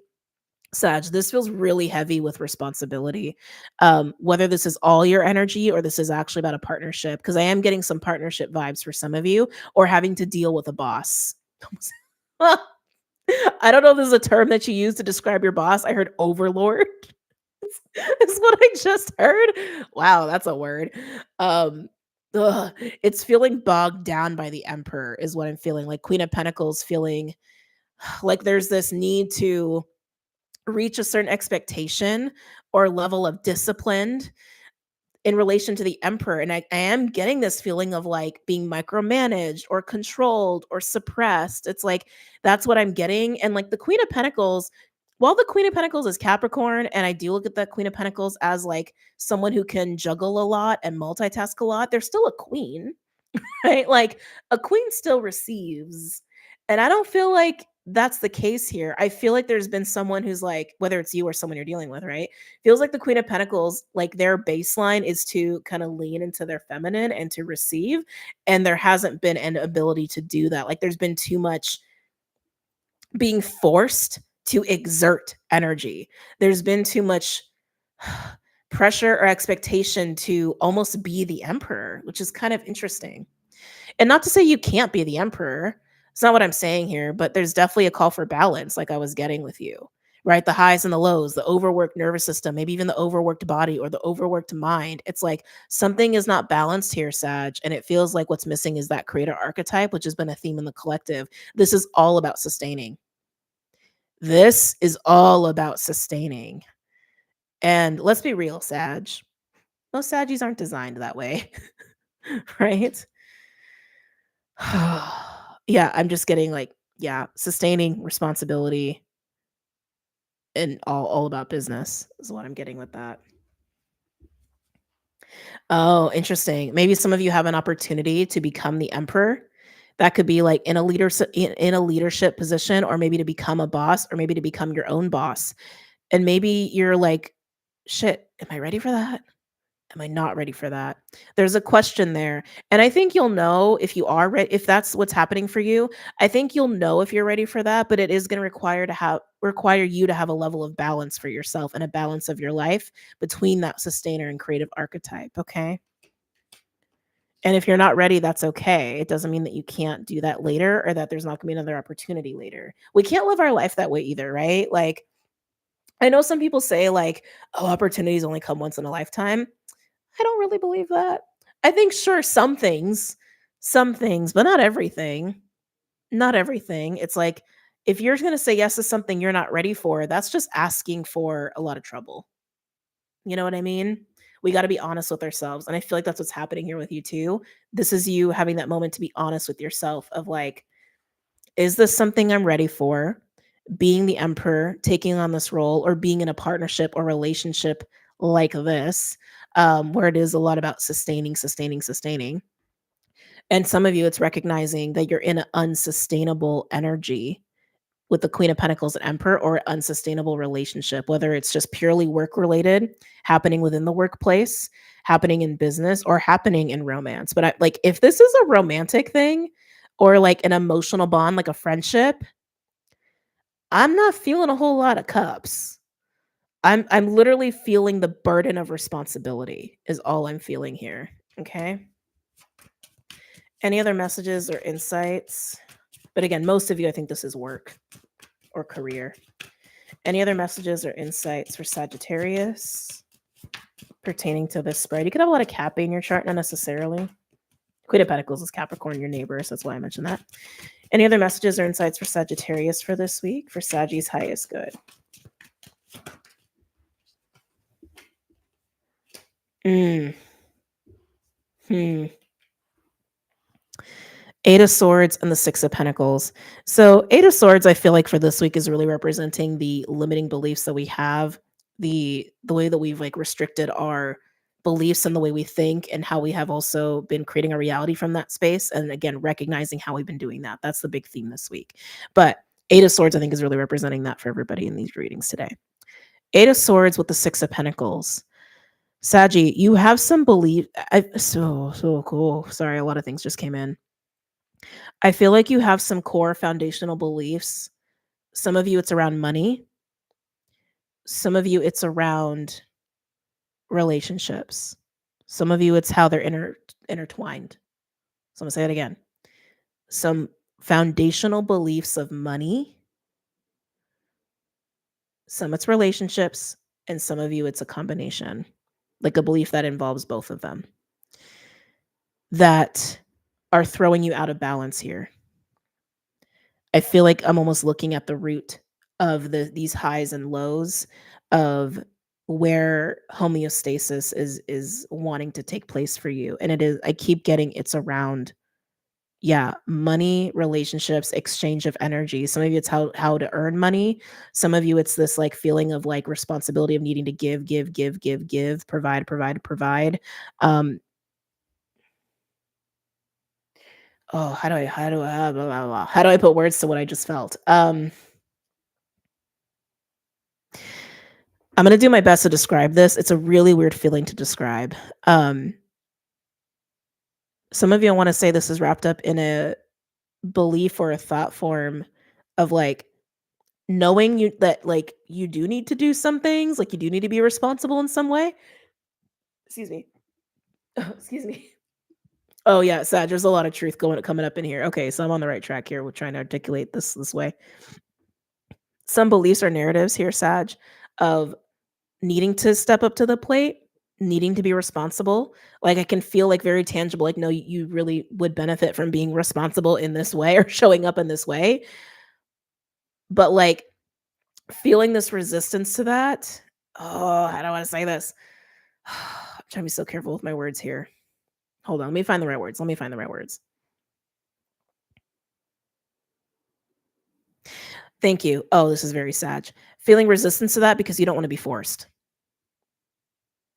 That's what this is. I'm feeling like Saggies, some of you have some trauma around being forced, like forced to do things, forced to be a certain version of yourself that is just not who you are. And I feel like that's what you're actually fighting. I feel like you're fighting trauma around being forced to be someone you're not. Oh, oh, good Lord. There it is. There it is. There it is. Yeah. You're fighting some trauma and some unpleasant memories, and I wanna say it's, like, cellular, like, it's in your body, hence also, like, why this body stuff is coming up, of being forced to do things you don't wanna do, being forced to be somebody that you are just not, and that's what I'm getting here, almost like these moments or these events or even relationships that are requiring you to show up in a certain way, you're like something in your body is like equating it to being forced to do something you don't want to do. And it's not to say that like you don't want to be responsible. It's not to say that you don't want to like show up in relationships. It's not that. It's like it's some kind of like nervous system trauma response to doing it a way that is not within your own like control or your own way of doing it. It's this feeling of I have to do it a certain way because that's how it needs to be done. But it's like because it's not coming from you, it's an expectation or it's a pressure that you have to meet, right? Queen of Pentacles having to meet up to the level of the Emperor, that you're like something in you is just like, no, no, no, no, no. Something in you wants to fight it. There's some kind of dissonance there. That's not going to be for everybody, but I'm get like there. It's God. I hope this is landing. It's like again, it was a very hard energy to describe because it's almost like a like it's like that, like, "Nah, I don't know." That's how it's feeling. Oh, man. Okay. Can I get one more for the Eight of Swords and the Six of Pentacles? It's so hard to, like, articulate, and if you and maybe that's also part of it because I do feel like it's, like, cellular memory or something. Um, it feels very, like, PTSD-esque, okay? Tell me about Eight of Swords and Six of Pentacles. Some of you guys, this may actually, and like, trigger warning here, this may relate to like physical trauma. This may relate to that. Like, I feel like I'm getting bombarded. Um,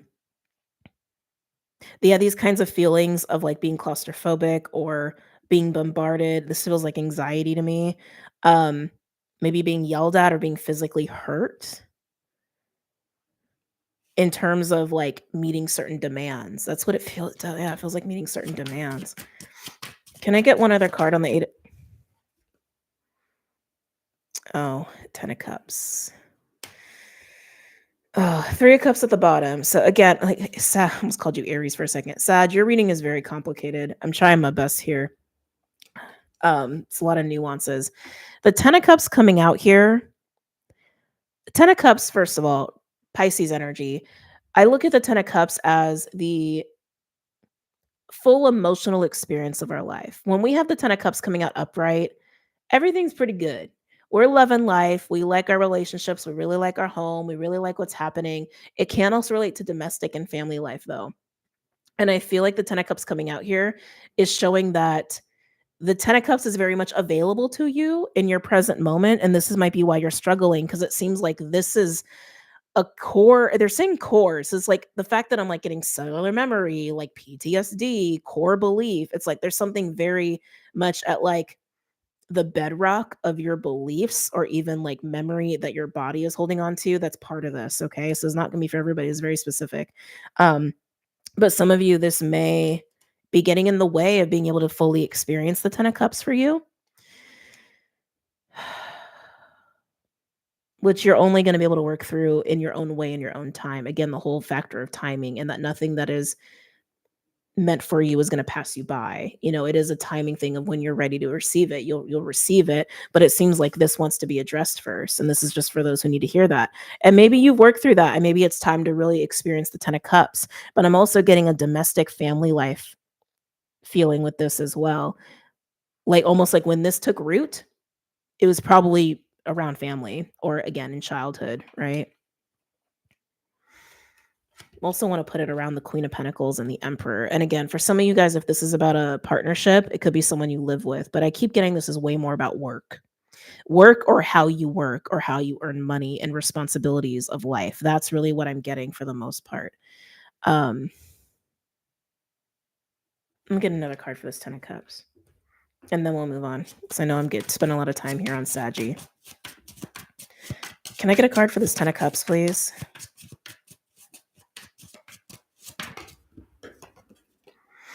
Mm-hmm. So like that confirms everything I just said. Look at that shit.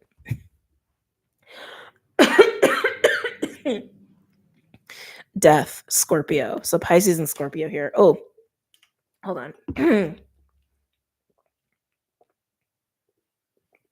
So transformation's happening here. Transformation of these core beliefs and how they relate to your family life, domestic life, or just your childhood. But also the way you experience happiness and fulfillment is also changing as you shift and change this core belief. Okay. Is that kitty taking a nap? He probably is.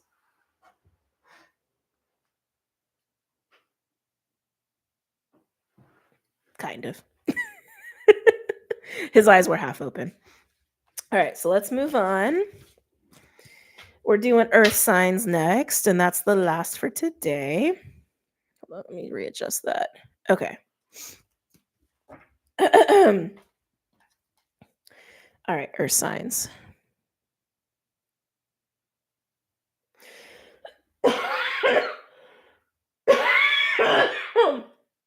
Oh. Oh. Oh.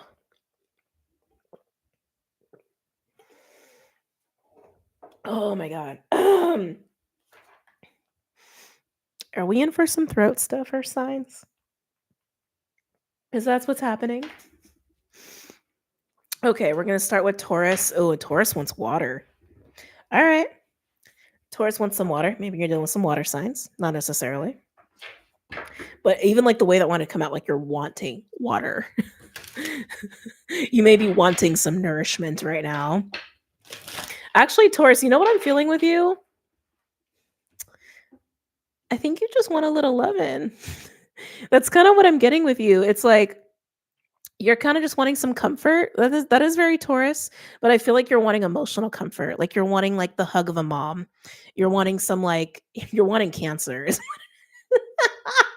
That's what it is, Taurus. You're wanting some cancer loving. That's so specific. Mars is in Cancer and is the collective energy, but like that's literally how it's coming through. Like you're wanting the mother. You're wanting the nourishment and love of the mother energy, of the feminine, of Earth Mother, however you want to say that. But like I want to say you're wanting cancer is what I'm is like you're craving cancer is how that's coming through here. Um yeah, I feel like you're wanting more comforts of home, but it feels very emotional. It's like you're wanting a hug, you're wanting some cuddles, you're wanting a little TLC, you're wanting a home cooked meal. Like again, these are very Taurian things, but again, very specific. It's like you want cancer. Can I get a card for Taurus?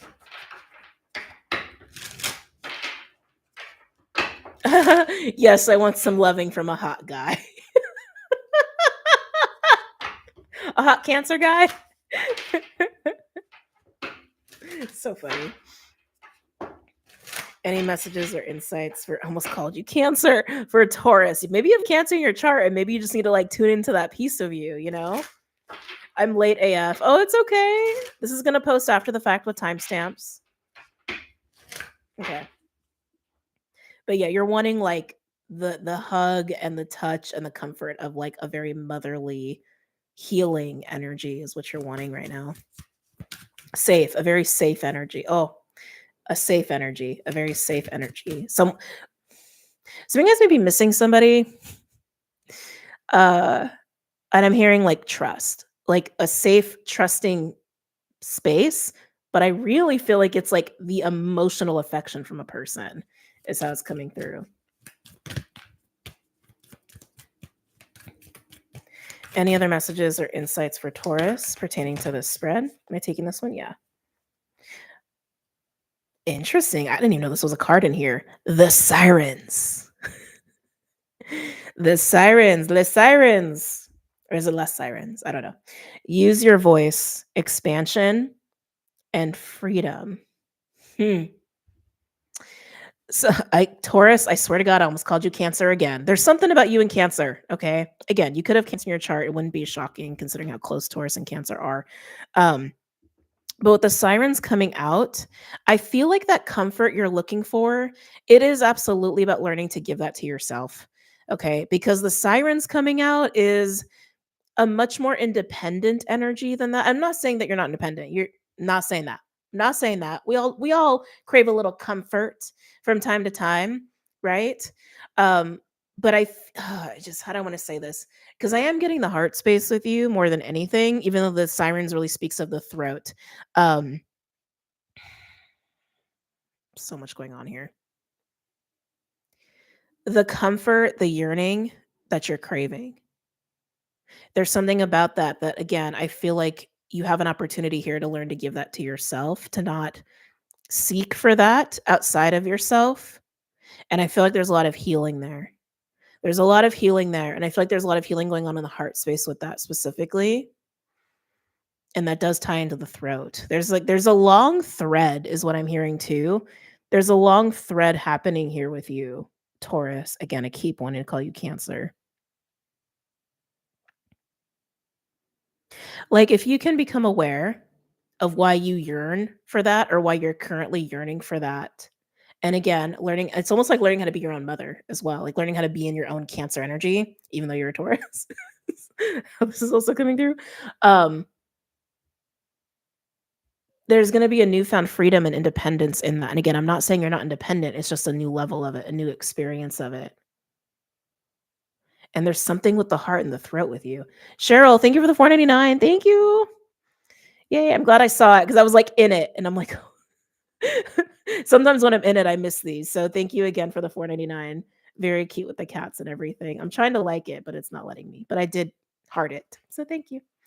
I'm also gonna get another card. Can I get a second card for Taurus, please? Yeah, I want to say there's something very liberating for you with your truth. Maybe that's what it is. With your truth, if you can recognize why you're craving this kind of comfort in this way, it's very specific. Like you want to be held, you want to be cuddled, you want to be hugged. It's like you're craving human touch, even like physical, you're craving physical affection. Some of you may equate that to sex. It's way more, how do I want to say? I want to say it's not about that, but some of you guys may be perceiving it that way. It's not about that. It's not about that. You're craving a loving touch.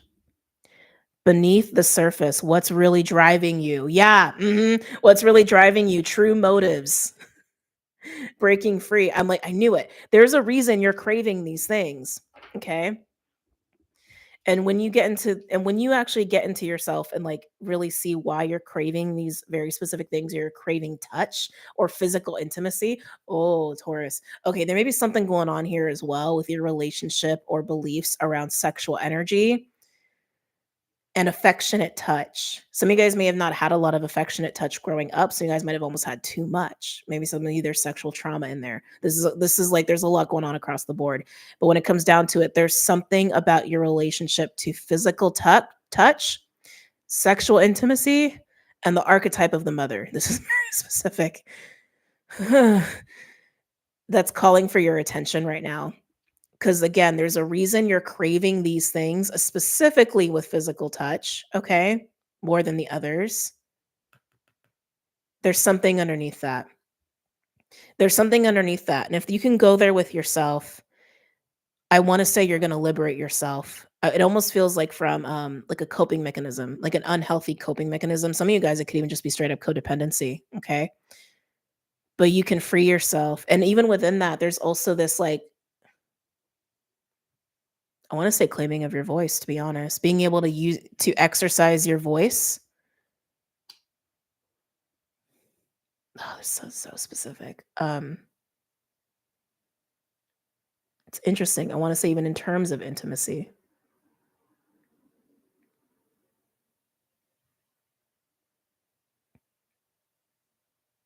Yeah.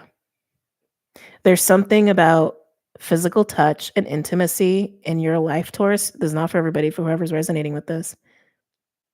There's some sort of unhealthy coping there. I just gotta call it. I just gotta be honest about it. You could even say like filling the void. Some guys it's addiction, some it's codependency. Like these are the things that are coming up. And why you crave that, why that's your go-to, or why you struggle with a certain addiction or a certain codependency, or really feeling like you need to have touch in a certain way. But I also want to say it's also going to highlight for you your relationship to physical touch and sexual intimacy. And I feel like it's going to show you like I want to be careful with my words here. Maybe where there's some distortion around that. Maybe where there's some distortion around physical intimacy, your relationship to sex, how you look at it, how you engage with it, and how you use your voice with it as well. In terms of that, in terms of physical intimacy and sexual intimacy. Physical intimacy is not always sexual. That's also like a hug with a friend, right? It's very interesting. It's very interesting, Taurus. And through all of that, there is going to be this stronger use of your voice. This is like a lot of you, this is coming back to the mother. Some of you guys could have a really healthy relationship with your mother. But some of you guys may have also experienced a devouring mother that would absolutely create some of this stuff, or exacerbate some of this stuff. And even if it's not your own mother, it's also the archetype of mother, right? It's just so much going on here. Let's pull cards. Let's pull cards. Let's move on. Okay.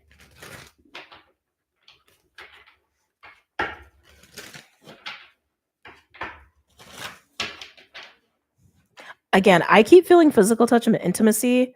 This could just be in a broader spectrum of pleasure. Okay. but I'm feeling a lot with like physicality.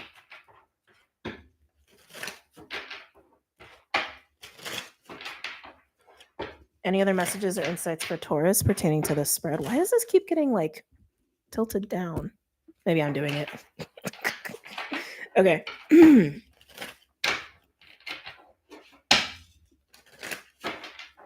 One more. Tower at the bottom. Any messages or insights for Taurus pertaining to this spread? Wow. Oh, darn it. It was Queen of Wands. Queen of Wands coming out, Aries, a neighbor of yours. Yeah, I feel, again, I keep feeling like it's like a physical touching or sexual energy is really like what's at the core of this. But Queen of Wands is also screaming pleasure to me. So again, it could be in the broader spectrum of pleasure of all the things that we're talking about. Why do you crave the things that you crave? Why do you want the things that you want? There's something deeper going on there. There's something deeper going on there. And I want to say it's also going to relate to some sort of healing of your heart space. That will also help you to unlock your throat a little bit more. And you're going to be speaking and communicating in a different way in terms of even how you go about pleasure, experience pleasure, how pleasure comes to you, how pleasure finds you. That's interesting, how pleasure finds you for some of you. But Queen of Wands coming out here, definitely feel like that's you. Okay. Any other messages or insights for Taurus? I feel like some of you guys are also going to be using your sexual energy differently. That's also how that's coming through, which makes sense. If your relationship to that side of you or that aspect of life is shifting, right? That's going to shift for you, right?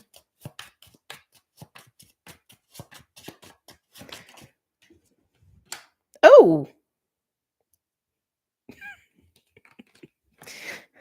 just shocked me. Queen of Wands and King of Swords. There's something shocking about that King of Swords energy. This is Aquarius. Like, God, is this even you? I like, why is this King of Swords so shocking? When this card came out, I felt stunned. I felt like I had to like jerk back a little bit. Almost like this King of Swords is popping out of nowhere. For some of you, this King of Swords energy is actually your own awareness of all the things we're talking about. Okay. Your own awareness of all the things that we're speaking on, and there's something about it that is startling or shocking, almost like you're coming into some sort of revelation about all of these things about your own relationship to pleasure, okay, in the ways we've spoken about, in the ways that are unhealthy versus how to have a more healthy approach. And this is not for everybody, it's just for some people. Some of you, this King of Swords is another person, and they may be popping up out of nowhere, because I keep getting like a shock factor with the King of Swords, and I'm just like, what the F? Something about the King of Swords. Can I get a card for the King of Swords? It's like every time I'm tuning into the King of Swords, I just feel like I'm jarred or disoriented. Can I get a card for the King of Swords for Taurus? Okay. 10 of Wands is coming with the King of Swords. Again, if this is your own awareness of your relationship to pleasure and cravings and why you're craving what you're craving, again, I keep getting it's like maternal archetype thing, trauma thing, codependency addiction thing. Okay. Anyway, with the 10 of Wands coming out here, this is you recognizing the burden of these imbalances if that's something you're struggling with. Now, if this is someone popping up out of nowhere, I keep getting that feeling. That 10 of Wands, I feel like is theirs. I don't feel like it's yours. I feel like it's theirs. Almost like this individual has been struggling to say something, struggling to use their voice. Yeah, like they've been struggling to use their voice, and maybe they're just about to with you. Maybe they're learning how to speak up on something or say something. Because there's something just really shocking about that. Any other messages or insights for Taurus? Jesus. 7 of Cups. Leo also had 7 of Cups, which also Leo was creating a square with you on the full moon. I don't feel the same way about it though. In Leo, it was coming up as like fantasy and imagination. I don't feel that here. I actually feel a little overwhelmed. Tell me about the 7 of Cups.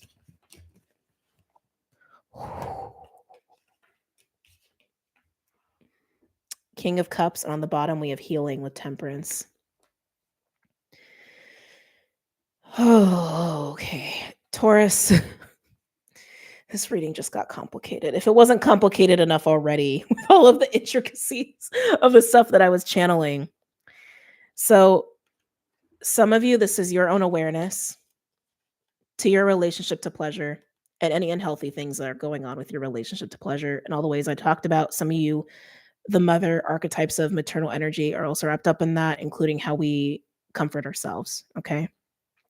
King of Swords and Ten of Wands is your awareness of that, and also just seeing the struggle and the burden and the weight of recognizing these imbalances and needing to do something about it. Okay. But some of you, this King of Swords is someone popping in, and it does feel like a shock. It feels a little bit like a surprise, and they are carrying a Ten of Wands energy. They are burdened by some sort of truth. Okay. And then we have this King of Cups with the Seven of Cups, and I'm feeling overwhelmed. I feel like whoever this King of Swords is, they are overwhelmed by emotion. Okay. They're overwhelmed by what they're feeling and they don't know how to sort through it. And if anything, I feel like all of the stuff we were talking about, the relationship to pleasure, is their burden to deal with. Okay. While you're just on the receiving end of their energy. Now, if this is about your awareness, like I had already stated, with the Seven of Cups and the King of Cups, there is something about your emotional realm, your emotional body, that is calling for balance. It's calling for healing here. Also, why Temperance is here. I feel like there is something emotional for you that hasn't been tapped into, I want to say. If this is all your own stuff, your own relationship to pleasure, and all the ways we've already spoken on, okay? There's something untapped here, like almost want to say clogged up emotionally with the Seven of Cups. And I want to say it is overwhelming. Maybe also why you haven't tapped into it or tuned into it. I feel like if this gets tuned into or spoken on, that's going to help the heart to flow better. That's going to help the heart to open, maybe even heal. And that will also make it easier to communicate certain things. Overall, open the throat, heal the throat, balance the throat, and lead to a nice liberation and balance of our own relationship to pleasure and passion. Okay.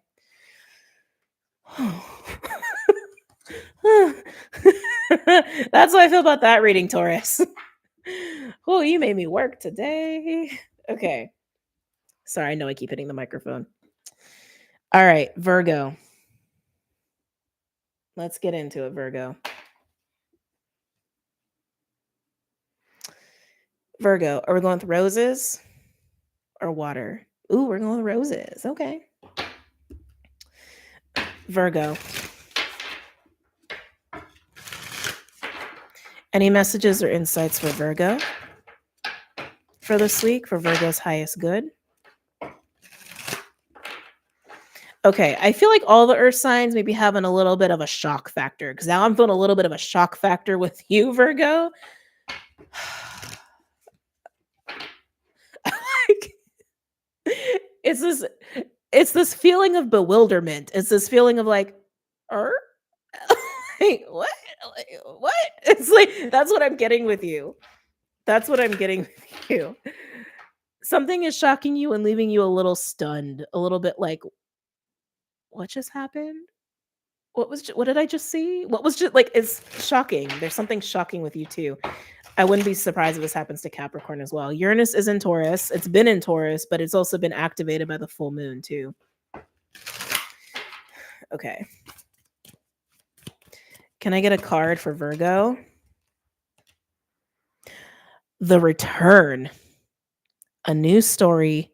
You decide. Alignment. It's coming together.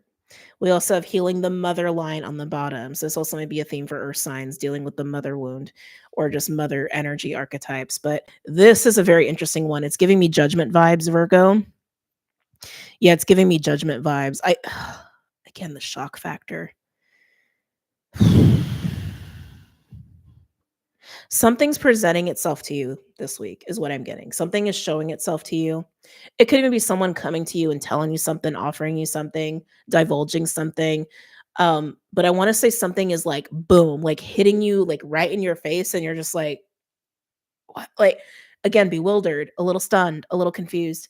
But whatever this is, how do I want to say this?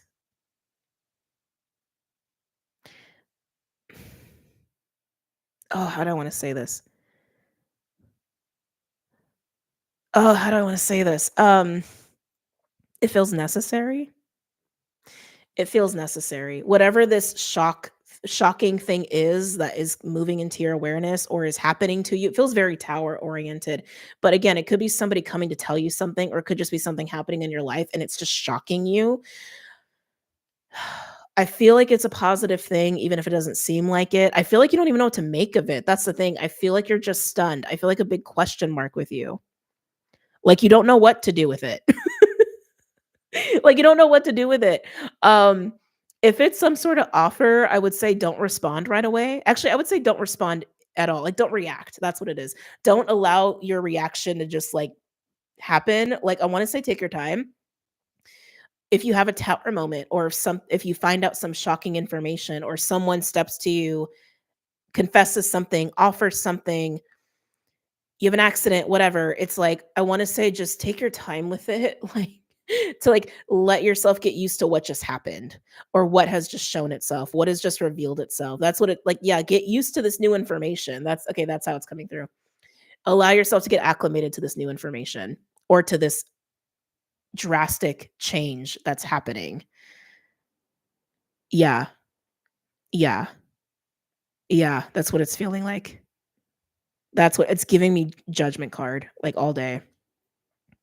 It feels like the judgment card, like, energetically is showing up in your life, like, out of nowhere, and it's jarring. It's very jarring. Oh, look.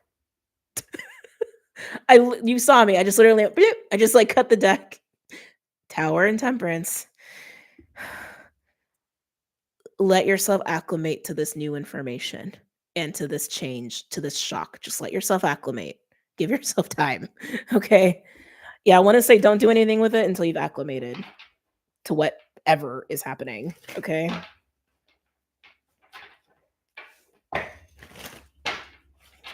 Any messages or insights for Virgo?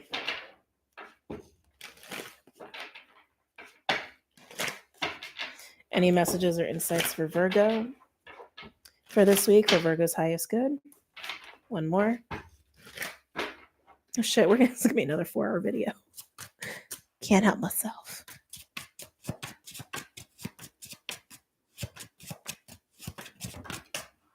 Let's see here.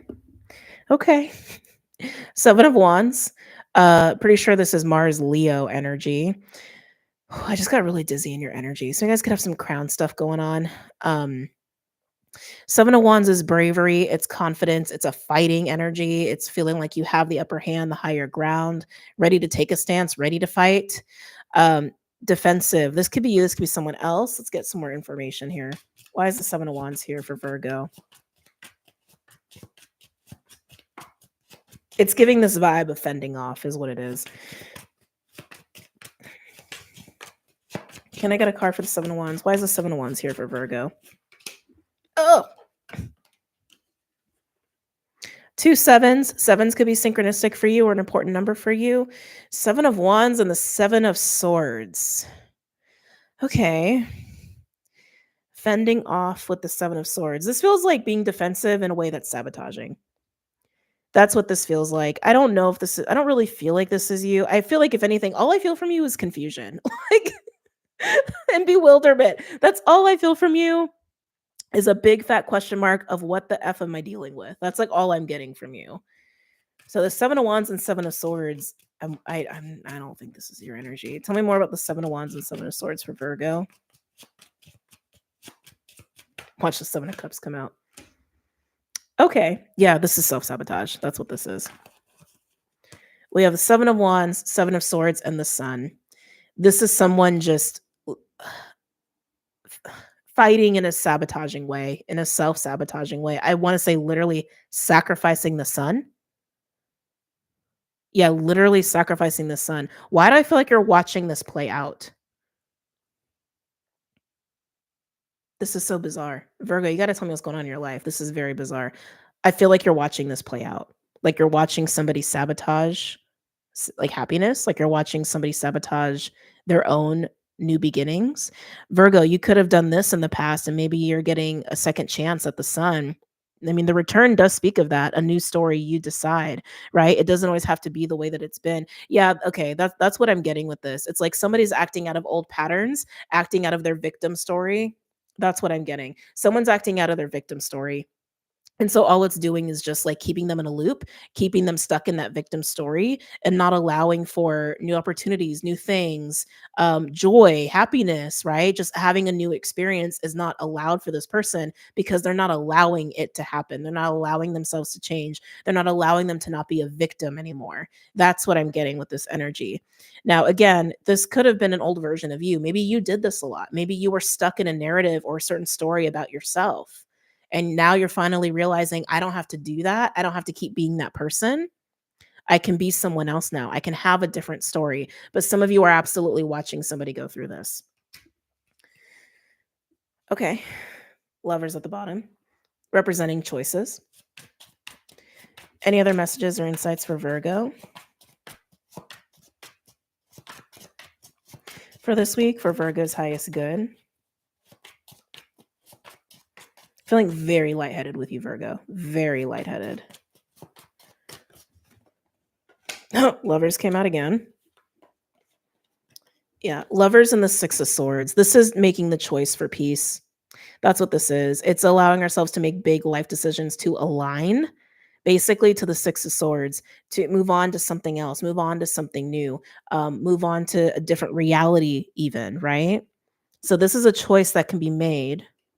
Yeah, I feel like that's what I'm looking at. I feel like I'm looking at choices. I still feel a tower though. So Virgo, if this is all about you, you could have made this choice in the past and now you're learning to make another one. Okay.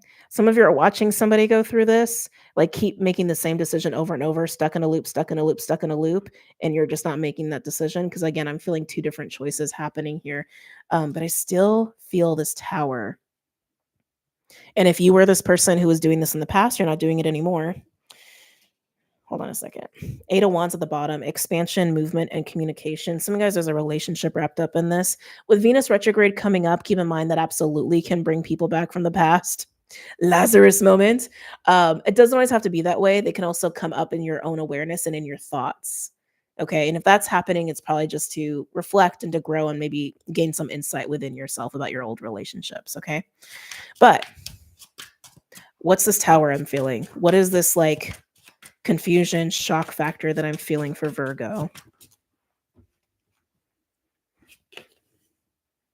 10 of Wands, burdens, stress, hard work. Tell me more about the 10 of Wands in relation to this shock factor. I feel like it's about investment.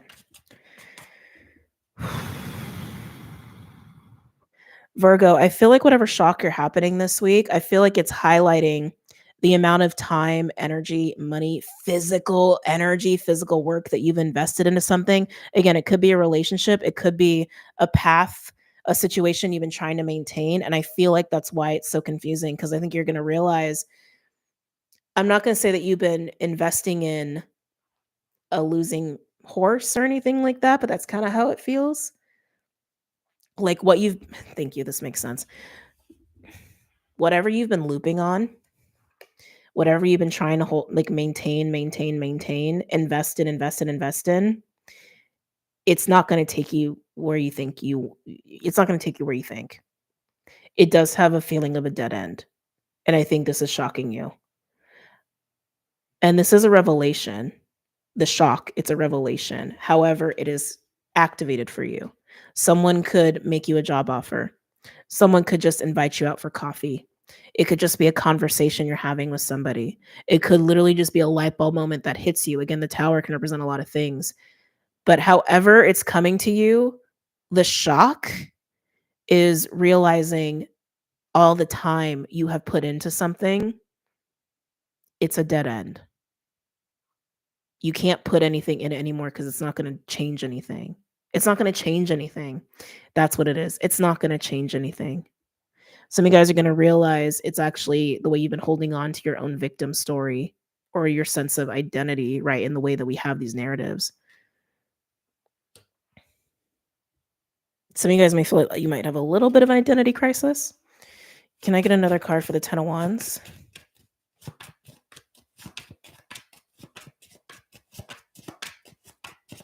Can I get another card for the 10 of Wands?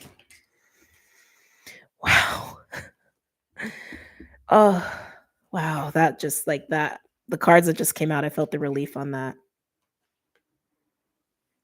The Star and the Ace of Cups. While this revelation may be shocking, it may stun you, leave you a little bewildered, make you feel like, "Well, what do I do now? Where do I go now? What do I do with this now?" The Star and the Ace of Cups, that's definitely healing and liberation of the heart and the soul right there. It's almost like this shock is the medicine you've been needing. It's the spoonful of cough syrup you haven't wanted to swallow. It's the truth that whatever you've been investing in, holding on to, or acting from, if it's a victim story, it's a dead end and there is no way to go with it anymore. This is medicine and it is going to liberate you. And it may be very hard to swallow, also why you may feel confused and bewildered, but it's definitely going to take you into a new direction. If you're willing to acclimate to this truth, right? Take your time with it. It's going to take you to new shores. It's going to take you to new experiences. It's going to take you to a new reality. One that's healing, one that's in alignment with you, one where your heart and your soul feel liberated and happy, and you're not stuck in a loop anymore. You're not stuck anymore. Okay. Wow. Earth signs, you really making my work today. All right. Last but not least, Capricorn. Yeah, literally a 4-hour video. Hey, Bubby. Oh, handsome. Yeah, I know that feels good. All right, Capricorn, are we going with roses or are we going with water? We're going with water for Capricorn. Okay. All right, Cappy, take us home. Capricorn, any messages or insights for Capricorn? For Capricorn's highest good for this week. For the rainbow may be a synchronicity for you. Rainbows are being highlighted. Hold on a second.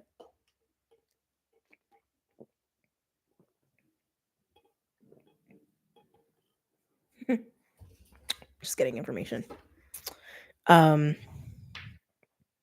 of you, there may be some unexpected feelings or an unexpected connection or unexpected feelings in a connection. It just has this feeling of like, ooh, what did I just feel?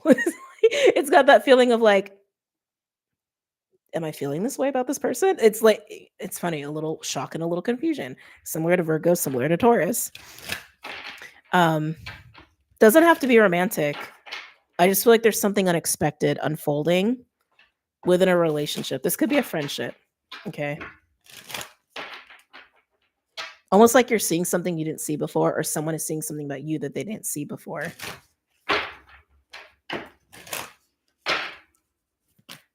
Can I get a card for Capricorn for this week? For Capricorn's highest good.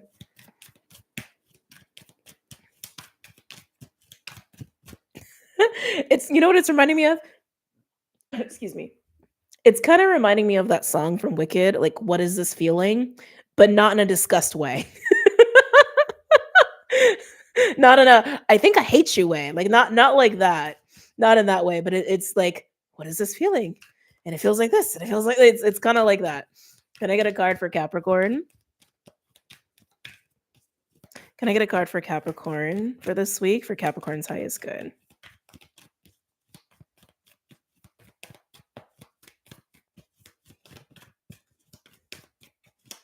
No, I can't stop hearing that song. Am I taking? That's a lot. No, I'm not taking all those. I just want one. Spirit, can I just get one card for Capricorn, please? We got two. Let's see what we have here.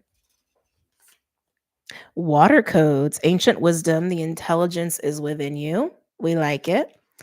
And the well maidens, kindness, respect, reverence, and compassion. I'm feeling that like that friendship or allyship, connection, camaraderie.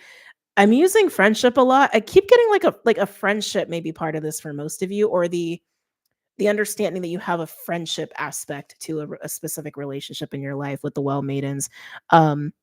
There's a nice leaning into that. And it feels very supportive. It feels very good. It feels very healthy. I really like that a lot. But the water codes is interesting. Again, I'm going to read it again. Ancient wisdom and the intelligence is within you. It's giving me remembrance vibes. Remembrance and recognition. Cappy, is that what's happening this week? Are you recognizing that there's something mystical, magical about a connection you have in your life, friendship or otherwise? It's giving me those vibes. It's giving me the vibes of Catalyst, of like connecting with somebody, getting to know somebody, and like all of a sudden you start like, right? Like you start remembering certain things. Um, Maybe even telepathy. I'm just getting some sort of activation that's happening within you, and there's some sort of friendship or some kind of connection that's circulating that activation for you.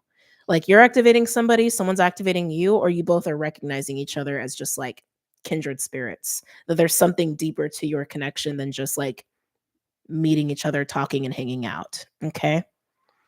All right, let's get some tarot cards out here for you.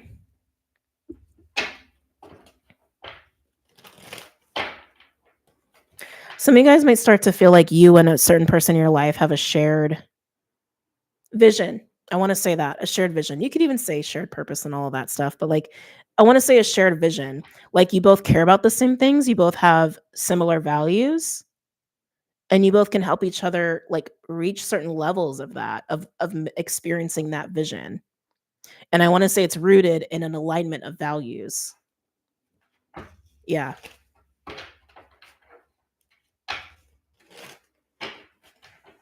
Yeah, some of you guys, this might just be a working relationship, but I keep getting very strongly it's an alignment of values and an alignment of vision, what you both care about, what you both want to see happen outside of yourselves.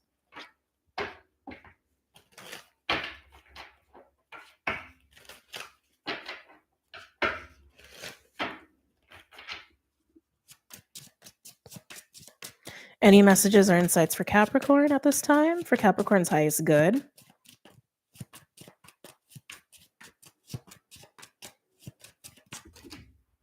Taking the top one. Ooh. Only sign to get this today. Hold on. Ace of Pentacles. Love it. The Ace of Pentacles can represent a new opportunity showing up. It could even be a second chance as well. Could be gifts, sums of money. But the Ace of Pentacles, the reason we like the Ace of Pentacles is because it is about the earthly plane. So this new experience or opportunity is very tangible. It's very real. Okay. May have been a while in the making as far as timing and alignment is concerned, but it's not just something you're feeling. It's not just something you want. It's not just something you're thinking about. It's something that's actually happening. Okay. I often look at the Ace of Pentacles as an elevated timeline opportunity as well, because you have to walk the path, leave the garden, go over the mountains, etc., into a whole new reality or timeline or experience. And again, some of you there could be money wrapped up in this. And I was kind of getting a feeling of like maybe this is work related or some kind of goal or project that you share with another person or are invited into with another person. Again, there's an alignment of values and you just care about the same shit is really what I'm getting. And we do have Six of Pentacles at the bottom. This could absolutely translate to being given a gift because Ace of Pentacles and Six of Pentacles both speak of gift giving or generous natures. Okay. We like it. We like it. Any other messages or insights for Capricorn at this time? Aquarius. I'm hearing Aquarius pretty strongly. Makes sense. That's your neighbor. You may have an Aquarian placement. Felt the need to breathe and whisper on that one. Death.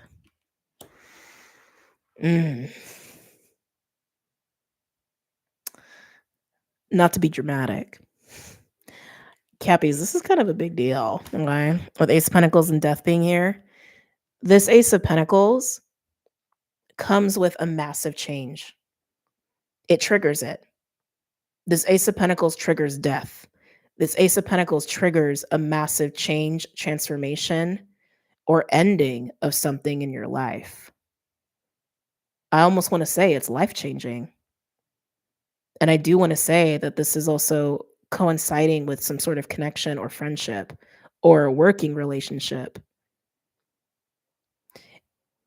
It almost feels like it's ushering in, how do I want to say? Because I just heard the word extraction. Actually, who else had this? Didn't Gemini have this? Like vacating your life or something? Or did it? Or maybe that was Aquarius, actually. Some of y'all are gonna have to remind me. I think it was one of the air signs, Gemini or Aquarius, where there was this like, "Oh, I think you're vacating your life. You're exiting your life." That's kinda how this feels too. Almost like when this Ace of Pentacles comes up, it's gonna trigger death, and it's almost gonna trigger this, like, exit out of the structure of your life or how you know your life to be. Like, it's gonna change your life. It's just how it keeps coming through. Um, interesting, interesting. Let's get more. If this is a lump sum of money, it's a kind of amount that will change your life, okay? Can I get another card for Capricorn?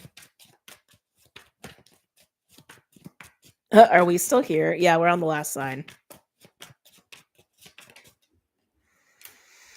Holy crap.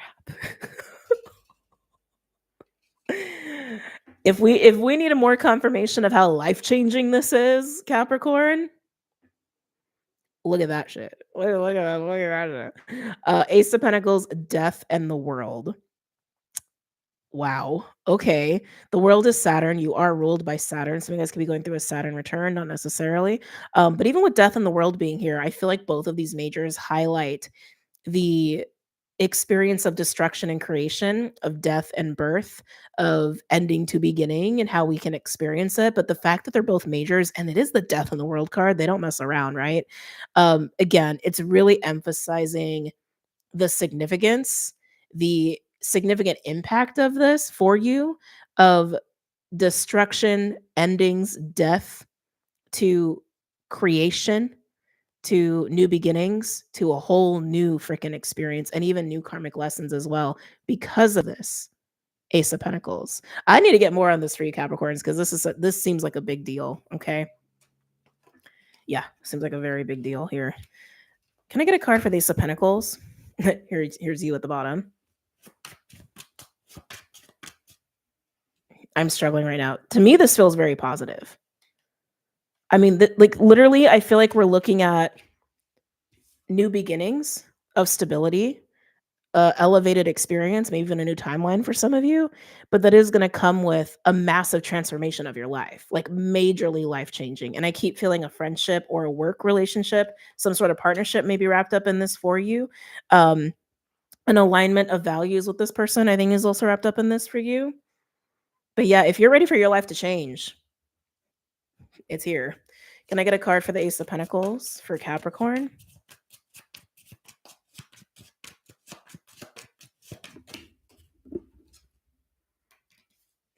Out of all the possibilities, yeah. Seven of Cups. So Seven of Cups has come up a little bit here and there. I think it's primarily actually been for the Earth signs. I could be mistaken. I think another sign had that. But Seven of Cups is potential, it's possibilities, it's opportunities, it's options, it's emotions, it's fantasy, it's daydream, it's also looking at the realms, right? But what I'm feeling more is like out of the possibilities, a tangible one emerges.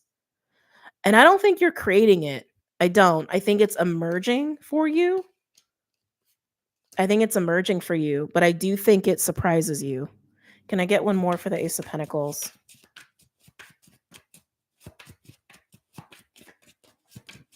Like I don't feel like you don't totally see this coming. Can I get another one for the Ace of Pentacles?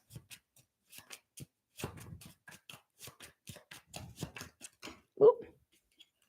Let's see what we have here. It's something you've wanted. We have Page of Wands, Three of Swords, and Temperance around this Ace of Pentacles. That Three of Swords and the Page of Wands, that Three of Swords is pain, it's stress, it's tension, it's discomfort around desire and excitement for the new. Excitement for the new, excitement for the new. The one to be said 3 times. An adventure to embrace new possibilities. You've had some discomfort and some pain, maybe even some grief around your own Page of Wands energy. Some of you guys, that's your inner child and your ability to play. Some of you, your ability to play and create has been compromised, probably because of some sort of trauma. But Temperance being here, not only is Temperance being here and alluding to healing of this, but it also tells me that in healing that Three of Swords, your Page of Wands energy is getting what it wants.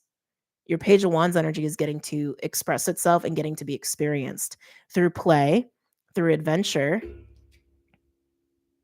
through desire and passion, via some sort of new beginning. Very tangible new beginning, very tangible opportunity. I keep getting it this is shared. I don't feel like this is just you. I feel like you're sharing this with somebody. Oop, as it fell. Let's look at the world. Can I get a card for the world for Capricorns?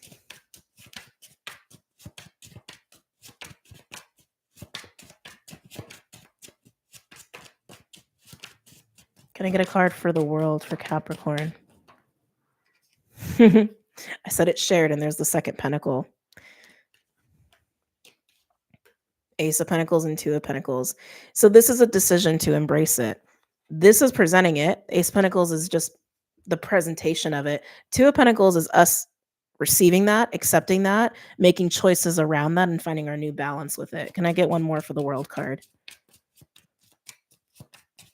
I do feel like you're sharing this with somebody. Can I get another card for the world card? Another card for the world card.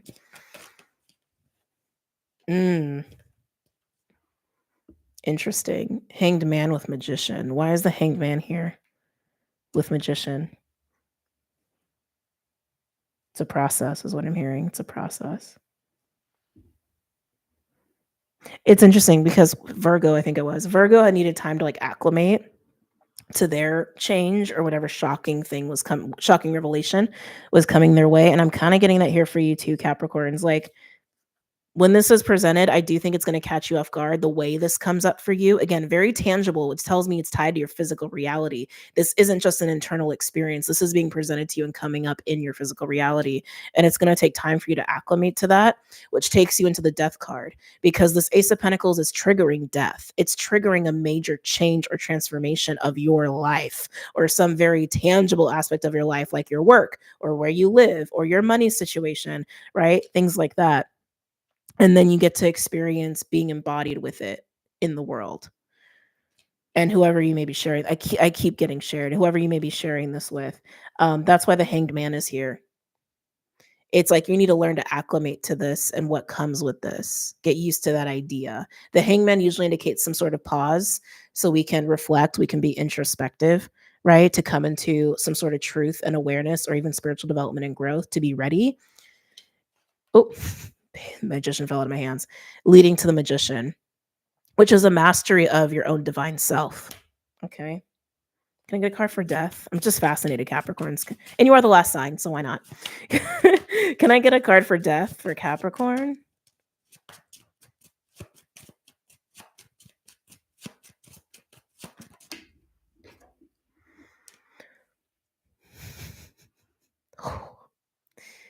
Wow. Just wow. Justice. Some of you guys could have Libra, Scorpio chart, but dealing with a cusper. It's just both of these, Libra, Scorpio are here. Yeah. The Ace of Pentacles is leading to death, which is leading to justice, which is leading to the World card. Okay. Capricorns, this is a big fucking deal. This is a major deal. The death card with justice is also telling me that it is helping you to find a new center of self, is what that's happening, is what I'm getting from that. Balance, right? Justice is about balance. It's about alchemy. It is about harmony. It's about resolution. But you maintaining that control to give that to yourself with your own discernment. So yeah, this is a big deal. Did we do Virgo already? Yeah, we did. This is a very big deal. Can I get one more for death? The death is justice for you. The change, the endings of something, the no longer having this aspect of your life a certain way, like being done, is actually giving you balance. It's giving you healing. It's giving you resolution and leading you to that World card. Can I get one more for death for Capricorns? Oh, sorry about all the microphone stuff.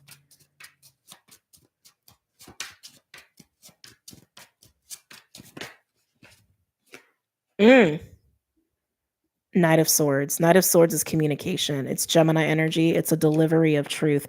I keep getting like this is presented to you. Like this is showing up for you. I don't think you're initiating that at all. I think it's being presented to you, and it could be because somebody comes in and communicates to you about this, okay? I also feel like as you move into the death energy, where it's like you're almost like you are saying yes to this Ace of Pentacles, but like there's something about timing and like needing to take time with this to receive it, to like integrate it into your life, which would make sense because if it's also coming with some big changes to your physical reality, like your work or how you're living or your money situation, you may need to like move some shit around, right? You may need to actually do some things in the earthly plane to make that happen. Because also with the pentacles, I think I said this already, this may have been a long time coming, Capricorn. So even though it's presenting itself in a shocking way, actually receiving it may also take some time on your end to be ready to actually engage in it. But as you move into the death energy, to do that, to make those necessary changes, and you are experiencing justice, another part of that is maybe some needed conversations that you need to have, right? To make space for this Ace of Pentacles, to receive this Ace of Pentacles, and enjoy this Ace of Pentacles. Queen of Wands trying to come out. Wow. Okay. Whoo, that was a lot today. But I hope you guys enjoyed the readings. I hope that they help you this week. I hope you feel supported for this week. And I will see y'all later. Okay. Take care. Have a good night. And thank you again for the super chats, for those who sent me super chats, for those who hung out the entire time, my moderators. Everyone say hello and thank you to the moderators. They make my life easier and they make your life easier to enjoy the readings as well. So just thank you for everybody who showed up today. Okay. All right, guys, I'm going to bounce. Have a great Monday night and I'll see you later. Oh, I promise I'm going to get better about that. Bye. Take care.